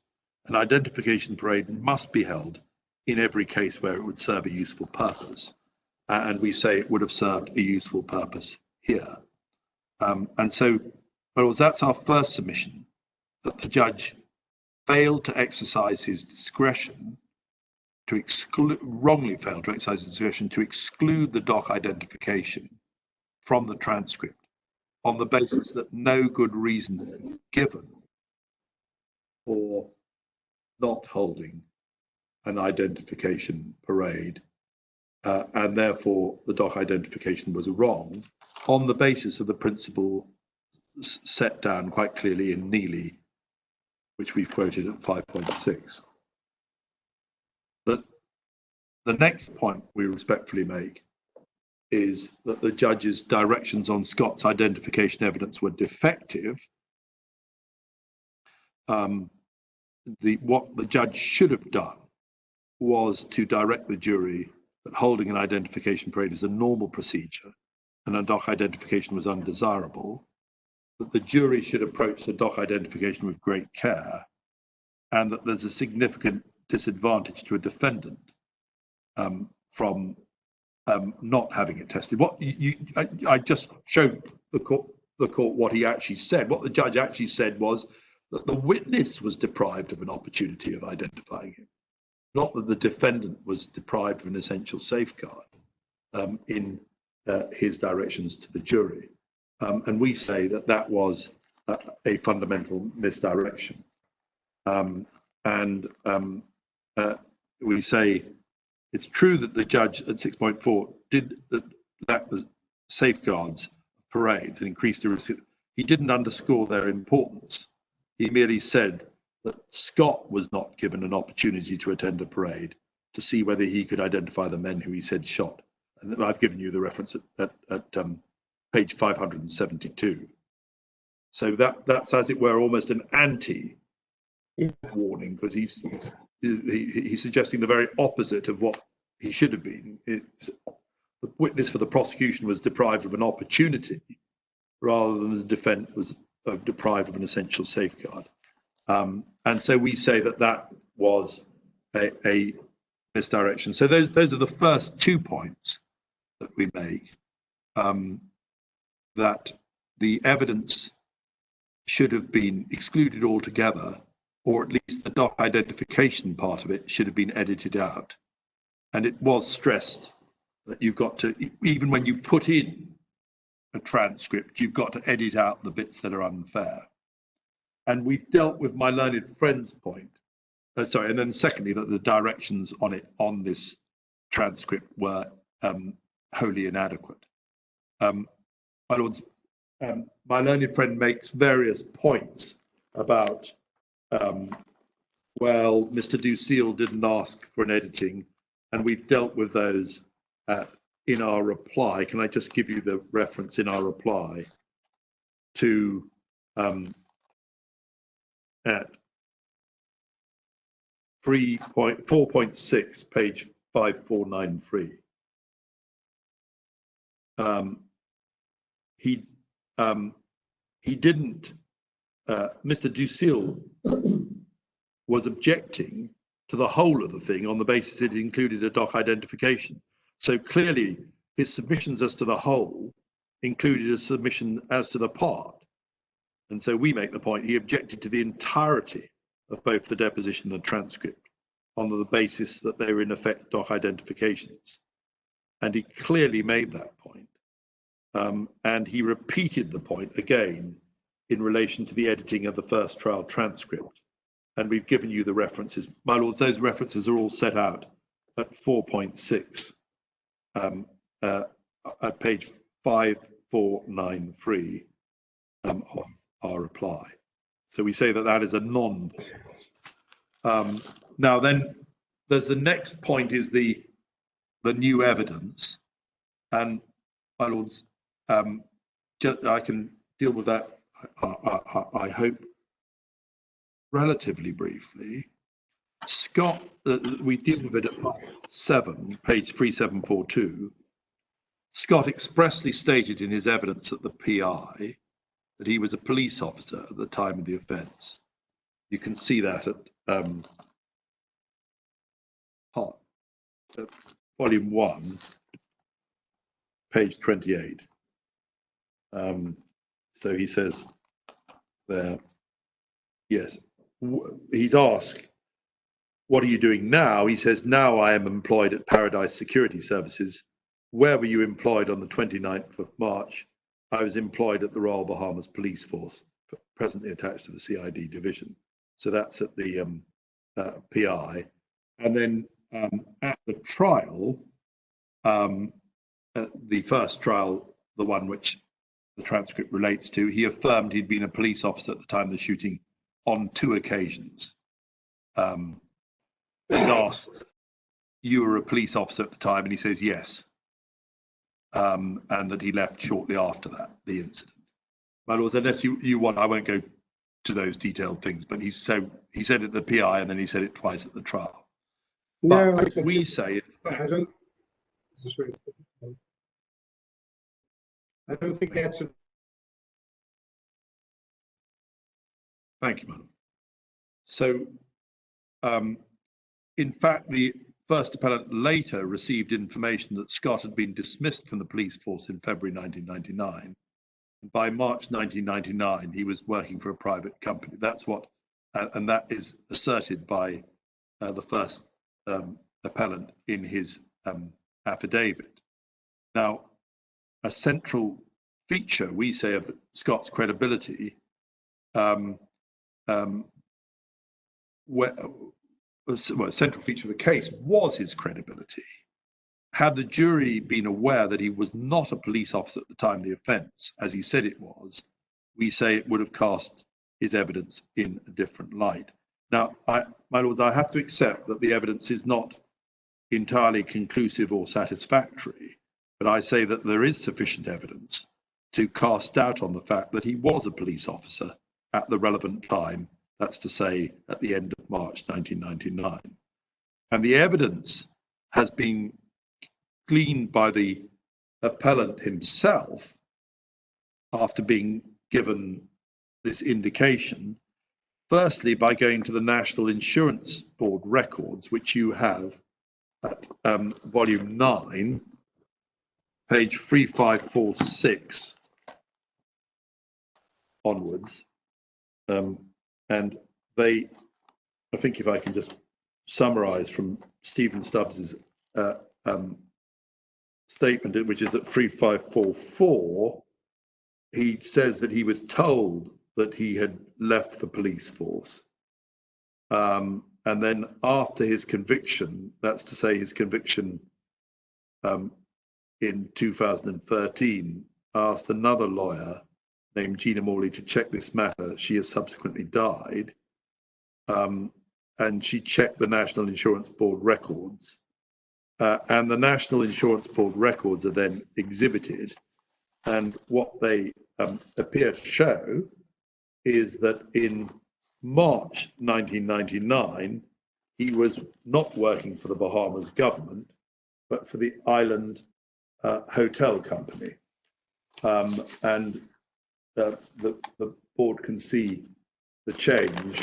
If you go to page 3549, you see February 1999, employer Bahamas government, March 1999, employer Island Hotel Company. So there appears to be there a change of employer between February and March.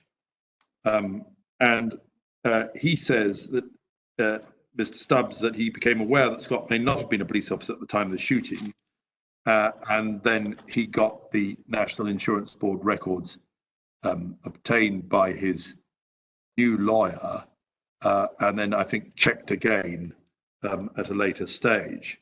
Now, we say at 7.4 that the statement from the National Insurance Board of the Bahamas shows the contributions made on behalf of the witness from the period 1995 to 2006, and that there's the hiatus in March 1999. He ceased to be employed by the police and took up alternative employment with the Island Hotel, or at least that's, we say, the only reasonable inference from those records. Now, we applied to admit that evidence, but we did both at the last time this matter was before the board and before the Court of Appeal hearing, say to the Crown, it's your duty to tell us what you know about this, about what the true position was, because it would be relevant if he was not a police officer at the time when he was repeatedly claiming that he was a police officer. We sought to admit the new evidence, which is set out at 7.9, in the form of the formal employment records, and the Court of Appeal declined to admit it. At 7.10, we've set out their reason. They say, no doubt it would have been a matter that could have affected the reliability of his testimony, but they rejected it largely on the basis that no efforts had been made to admit the evidence at the third trial. And we say, whilst you've seen the history, he raised the issue after it had been told to him that the person might not be a police officer any longer at the time. But then he took it up with Gina Morley, who subsequently died, a local lawyer. She checked it out, and then it had to be checked out again, I think, by his relation from the National Insurance Board records. We say, well, it's one factor that with due diligence, it might have been got earlier, but it's also a factor that the prosecution have a duty to research an issue like this once it's raised themselves. And until the hearing before the Court of Appeal in November 2018, the prosecution didn't disclose anything. And then they disclosed the affidavit of UL Johnson, which the board has at page 3304. And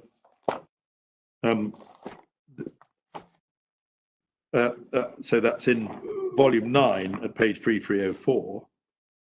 And what he says is at paragraph 1, I'm a police officer attached to Human Resources. The records of the Royal Bahamas Police Force indicate Martin Scott enlisted in the police force on 11th of January, applied for disengagement on the 16th of March, 1999. So that's before the offence. His date of discharge is given as 11th of January, 1999, which was the anniversary date of his enlistment. His final salary disbursement was 14th of May, 1999. Well, that doesn't seem to tally with the National Insurance Board records. This information is contained in a letter signed by Anthony Ferguson, the Commissioner of Police. And then one sees the certificate, which is at 3307, or the memorandum, and you can see there date of birth 1974, date of enlistment 7th of January 1999, date of discharge 11th of January 1999, having declined to be re-engaged, application for disengagement 16th of March, final salary disbursement 14th of May. Now, what the Court of Appeal said was, well, that's inconclusive, given that it's possible that he applied for his disengagement in 16th of March 1999, that the fact that he's recorded as having been discharged in January may simply be, as it were, for the sake of symmetry, and there's a reference to a salary disbursement in 14th of May.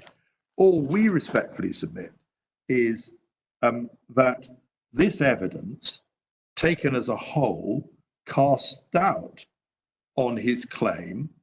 It's the only objective evidence that's available in respect of a dead witness, but it casts doubt on his claim that at the end of March, he actually was still employed by the police and still was a police officer. 11th of January, according to this record, discharged.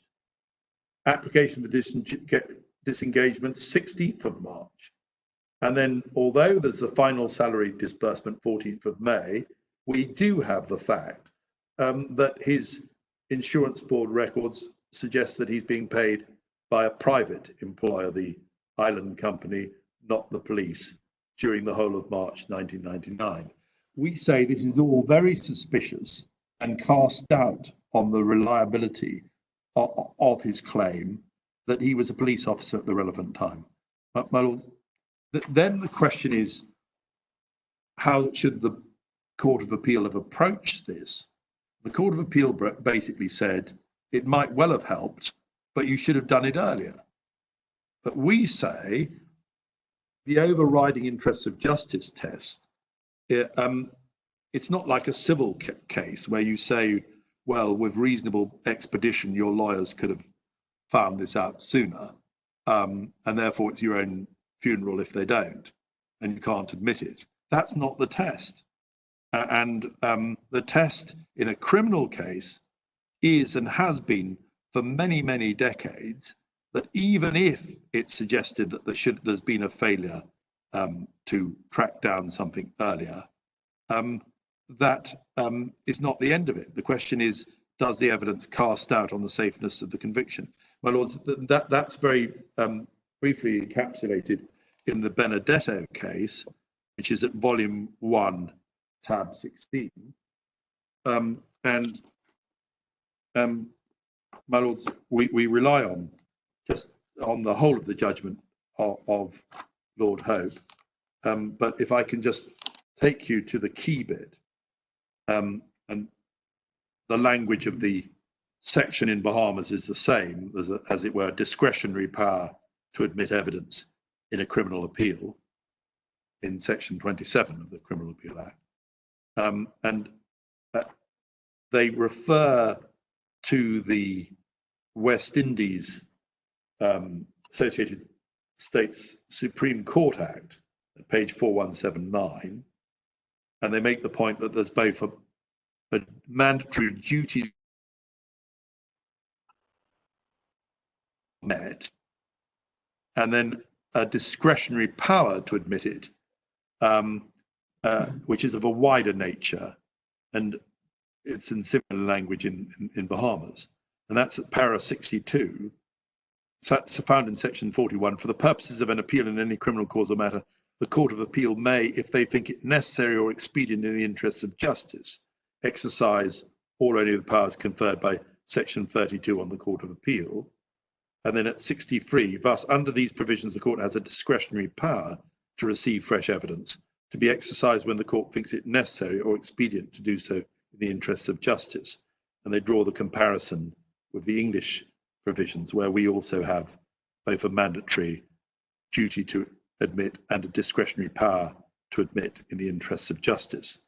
And then at para 65, the judgment of Lord Hope, the integrity of the jury trial depends on the presentation of criminal defendant's full case to the jury as the body charged with the all-important task of returning a verdict of not guilty.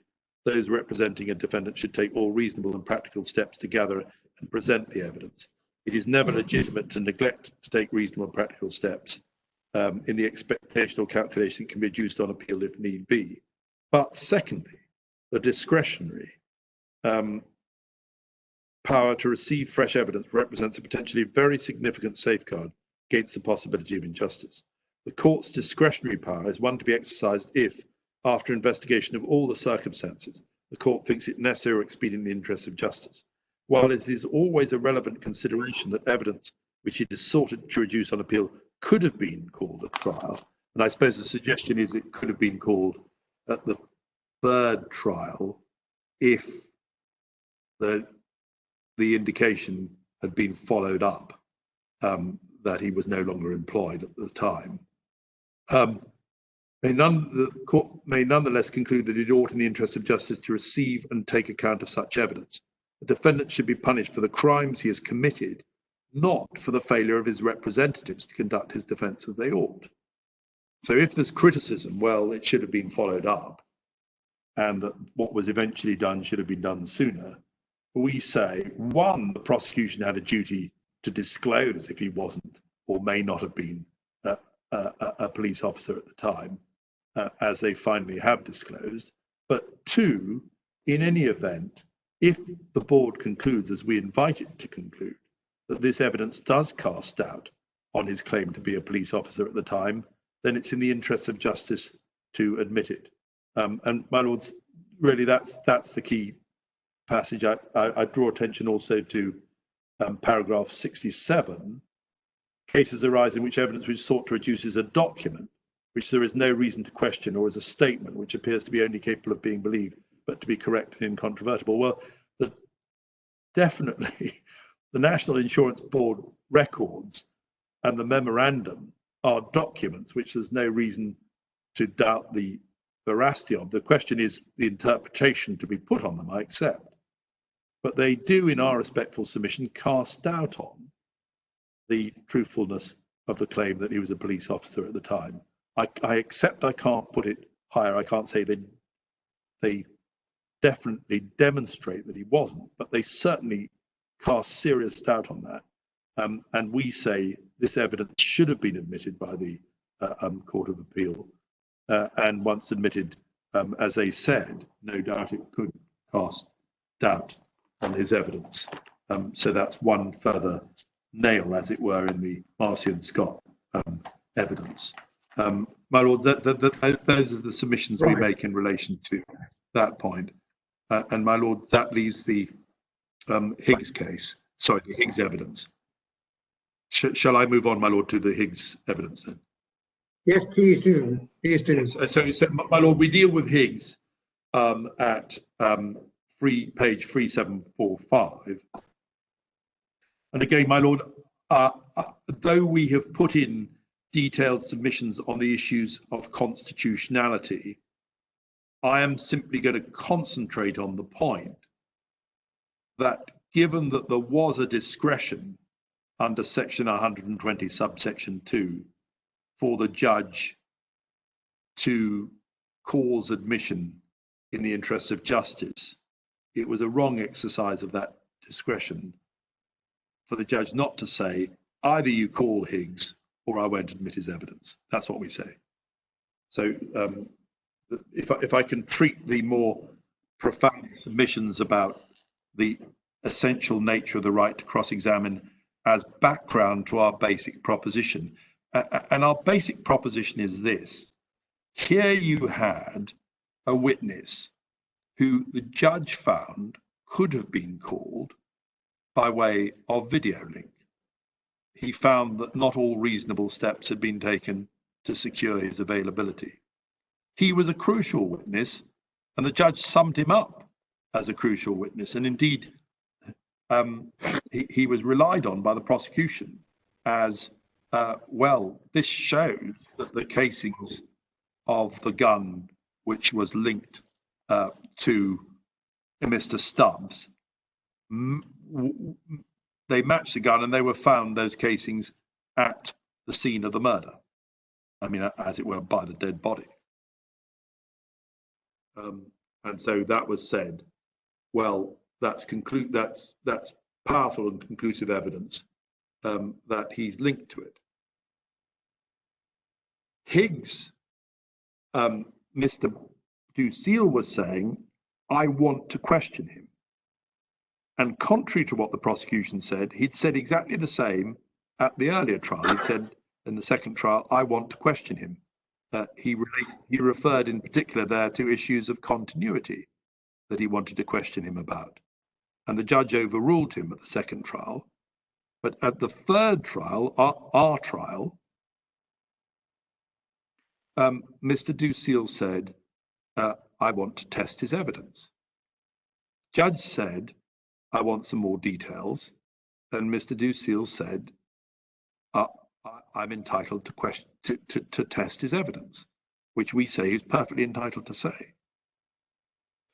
The judge found that it was in the interests of justice that Higgs be called, mainly, I accept, on the basis of submissions made by Evans's counsel.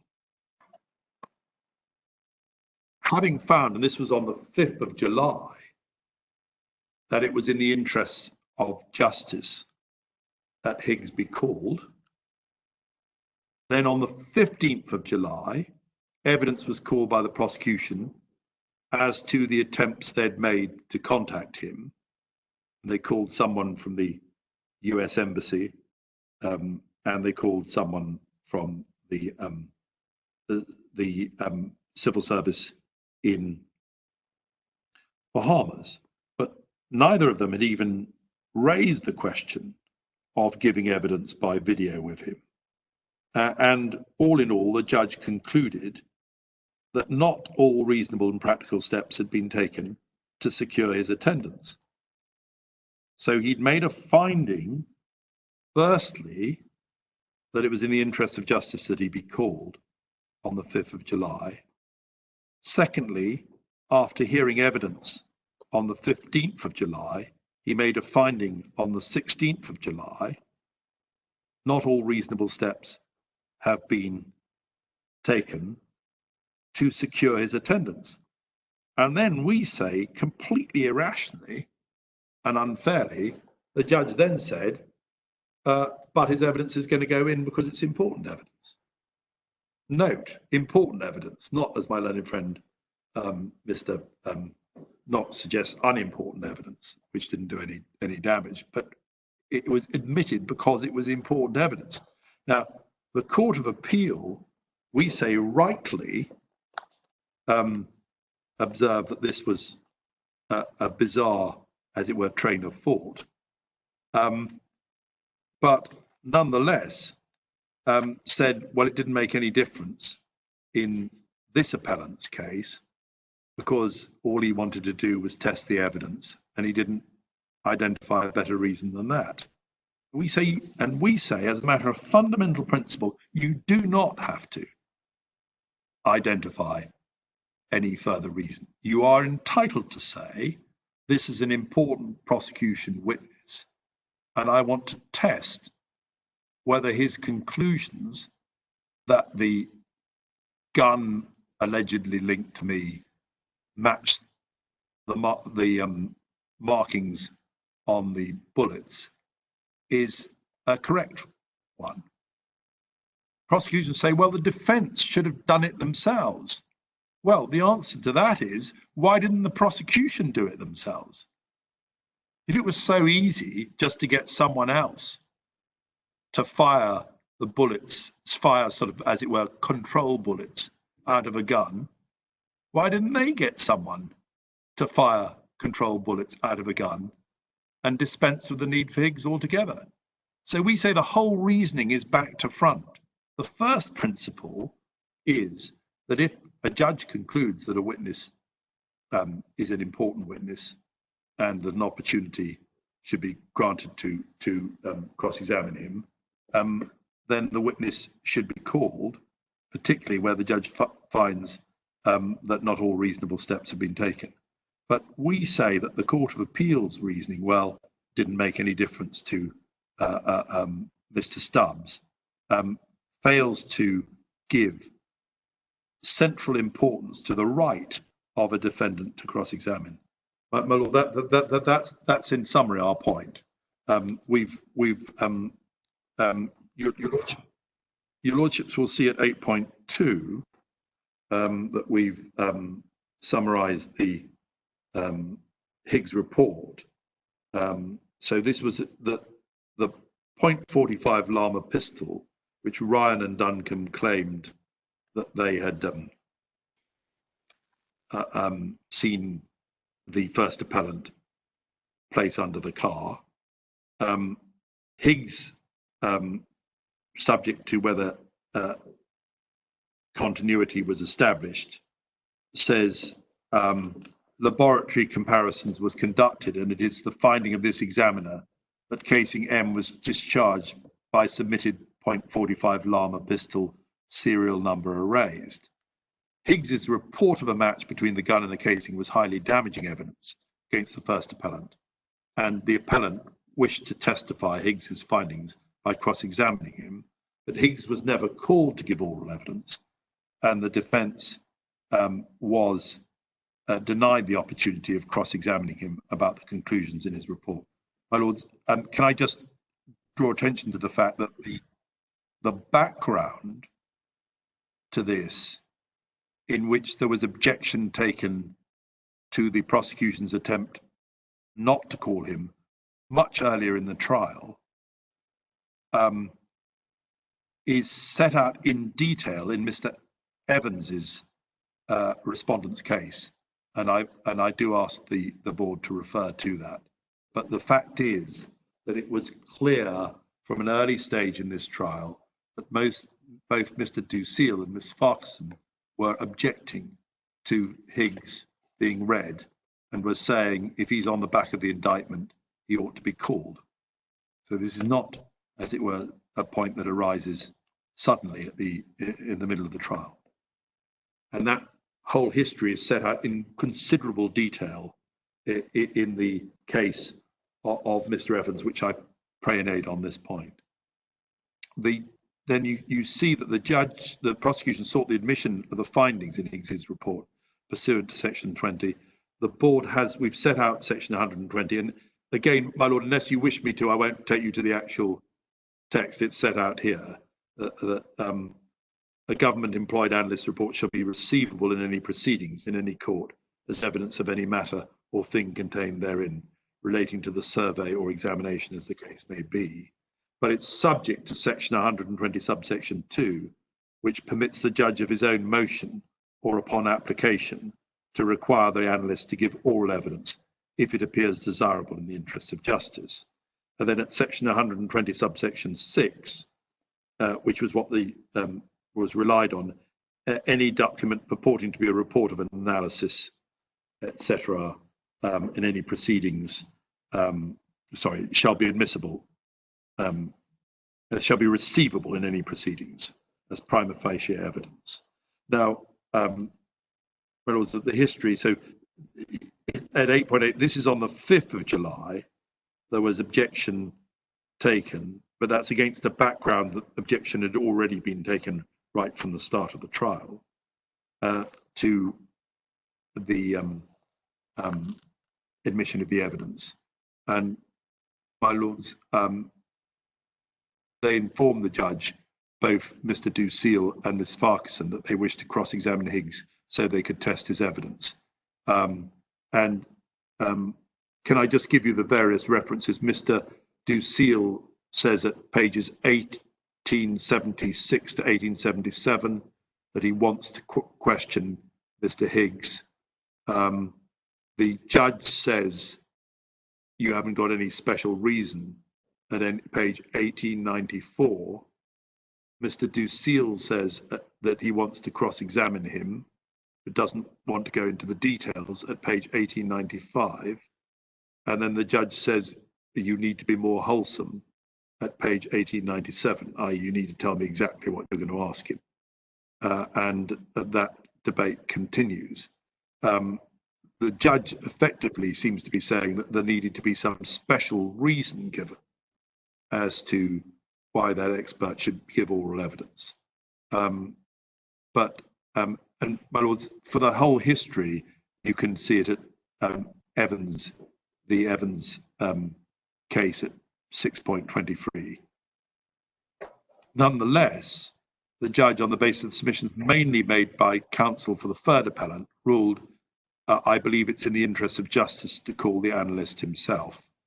Now, my lords, can I then just correct 8.10? 8.10, the judge then heard an argument about whether it was possible to secure the attendance. Could you just insert there, on the 15th of July, he heard that argument. And that's at page 2133. And he also heard evidence, if the board would just insert that, he heard evidence from a man called Armstrong from the US Embassy at 2029. And he also heard evidence from a civil servant called Nairn. And then I wonder if the court would just cross out the rest of the judge found the prosecution, because on the 15th of July, which we're dealing with at 8.10, he didn't make the finding about not all reasonable steps. He had left it to the prosecution after his ruling on the 5th of July to take all reasonable steps. And then on the 15th of July, there's argument about whether they have taken all reasonable steps. So that's at 8.10, it's 15th of July. And then on the 16th of July, which is dealt with at 8.11, the judge, after hearing submissions on the 15th of July, gives his reasoning. And my lords, if I can take you to that, you have his reasoning at page 2144.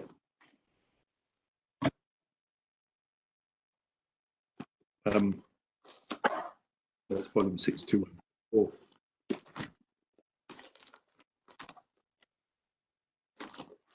And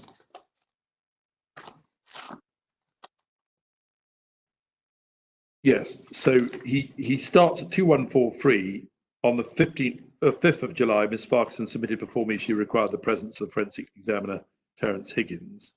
She argued the report gave no results for reasons to examine clothing, etc. Then he deals with the fact that he made a ruling that it was in the interest of justice. Then he says at page 2144, Mr. Ambritzer for the Crown submitted that Sergeant Thompson was present. And then he submitted 120 subsection 6 makes the report admissible. And then he gives his ruling about it. He refers back to his ruling that it was in the interest of justice at lines 17 to 28. You can see that on that basis, lines 26 to 28, the court made an order for Terence Higgins to be required to give oral evidence in this case. Mr. Ambritzer submitted the prosecution would call evidence to show the reasonable steps had been taken. And he deals with the evidence that was given which was actually given on the 15th of July from Mr. John Armstrong from the US Embassy, and from the Permanent Secretary of the Ministry of Legal Affairs, a person called Nairn was called and said that he was requested to make contact. Said he made calls and left messages, was unable to reach him. He was not contacted or required to make any contact since the ruling of this court that Terence Higgs be required to give oral testimony. So there'd been no further efforts after the July the 5th ruling.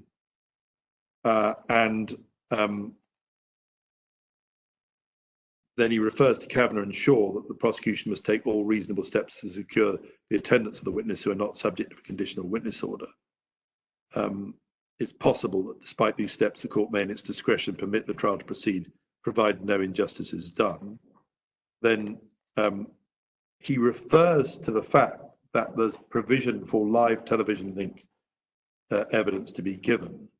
And he makes the point at the bottom of page 2145, there is no evidence that this was even considered for Terence Higgs in this case, or any evidence in the time frame that he would be made available.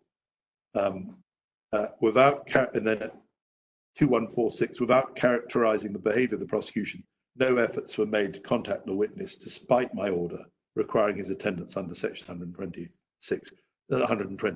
So after his ruling on the 5th of July, he's saying nothing further was taken, was done. And indeed, he indicated that he suspected that the prosecution just never intended to call Higgs, but to rely instead on the report being put in under 120 subsection 6. He makes his finding at 2147 at the top. The prosecution has not taken all reasonable steps, in my view, to have that witness give oral testimony. On the other hand, the forensic report has great probative value for the prosecution's case, and is in the interest of justice and fairness of the community at large that it be placed before the jury. It is not my duty to discipline the prosecution for its failures. As a result of the failure of the prosecution to abide by my order under section 122, which requires Terence to provide Higgs to provide oral testimony, I make the following order: the evidence is admitted as prima facie evidence of its contents. And then he rules out certain things which I think it's the clothing and the swabs, on which there wouldn't be an opportunity to cross-examine. But essentially, that's the key ruling. And my lords, not surprisingly, the Court of Appeal described that ruling as deeply troubling. And you have the Court of Appeal's ruling. If I can just take you to that before the break.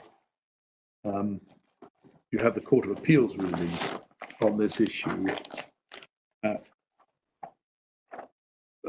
volume 9, and the key passage in relation to this matter is from paragraphs 200 onwards. So sorry, my lord. If you can go to paragraph 197 on page 3396. It says, as to ground 21, this is a troubling issue. The trial judge categorically refused to put to the jury the evidence of Inspector McClure that no guns were brought. The third appellant was inviting the jury to infer that those officers were not credible about the gun. Whilst that may not be the only inference the jury may have inferred. And then, so I'm so sorry, can I go on to 198? I now propose to deal with ground 7 in the Higgs report. Unlike in the case of the first appellant, the third appellant did advance reasons as to why it was necessary in the interest of justice for Mr. Higgs to attend and give evidence. The trial judge accepted the reasons advanced by the third appellant and ruled in relation to him that it was in the interest of justice that Mr. Higgs give evidence. Moreover, the judge further ruled that the Crown had not taken all reasonable steps to obtain Mr. Higgs' oral testimony, and in particular, the failure to have his evidence taken by video conference. The failure to call Mr. Higgs to enable the third to cross-examine him to the base of the analysis was, in my judgment, more prejudicial to him as opposed to the first appellant, who in his statement to the police denied that the gun was his. Unlike in the case of the first appellant, the third appellant in his police interview never said that the gun was not his or that he did not place it in the sand. The issue had not arisen, as had not been asked the question before the interview was terminated. I accept that in his direction to the jury, the judge indicated that the third appellant's case was the police were lying about him hiding the gun in the sand. The third appellant never, in fact, gave any statement or evidence to that effect. He did challenge the credibility of the evidence of the police. The ballistics report that was essential to the Crown's case against the third appellant was evidence that linked the gun found by the police to the shooting.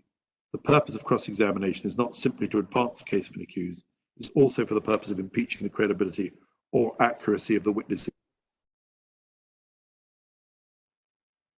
The purpose of cross-examination is to test evidence. The burden is always on the Crown. The defendant ought not to be deprived of that opportunity.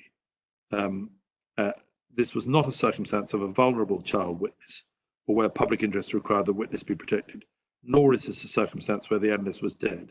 As pointed out earlier, the trial judge heard that not all reasonable steps had been taken by the Crown to have him testify, and pointed out in his ruling there was no explanation as to why Mr. Higgs' evidence could not be taken by video conference. Goes on to cite the admission of the report was not in the interests of justice. Third appellant asked for him to be called and give evidence. Judge agreed that it was not in interest that he be called to testify. Gave the Crown an opportunity to do so, found as a fact the Crown had not taken all reasonable steps. Then there's the citation from Davis as to the long-established common law principle of a right to cross-examine and only limited exceptions.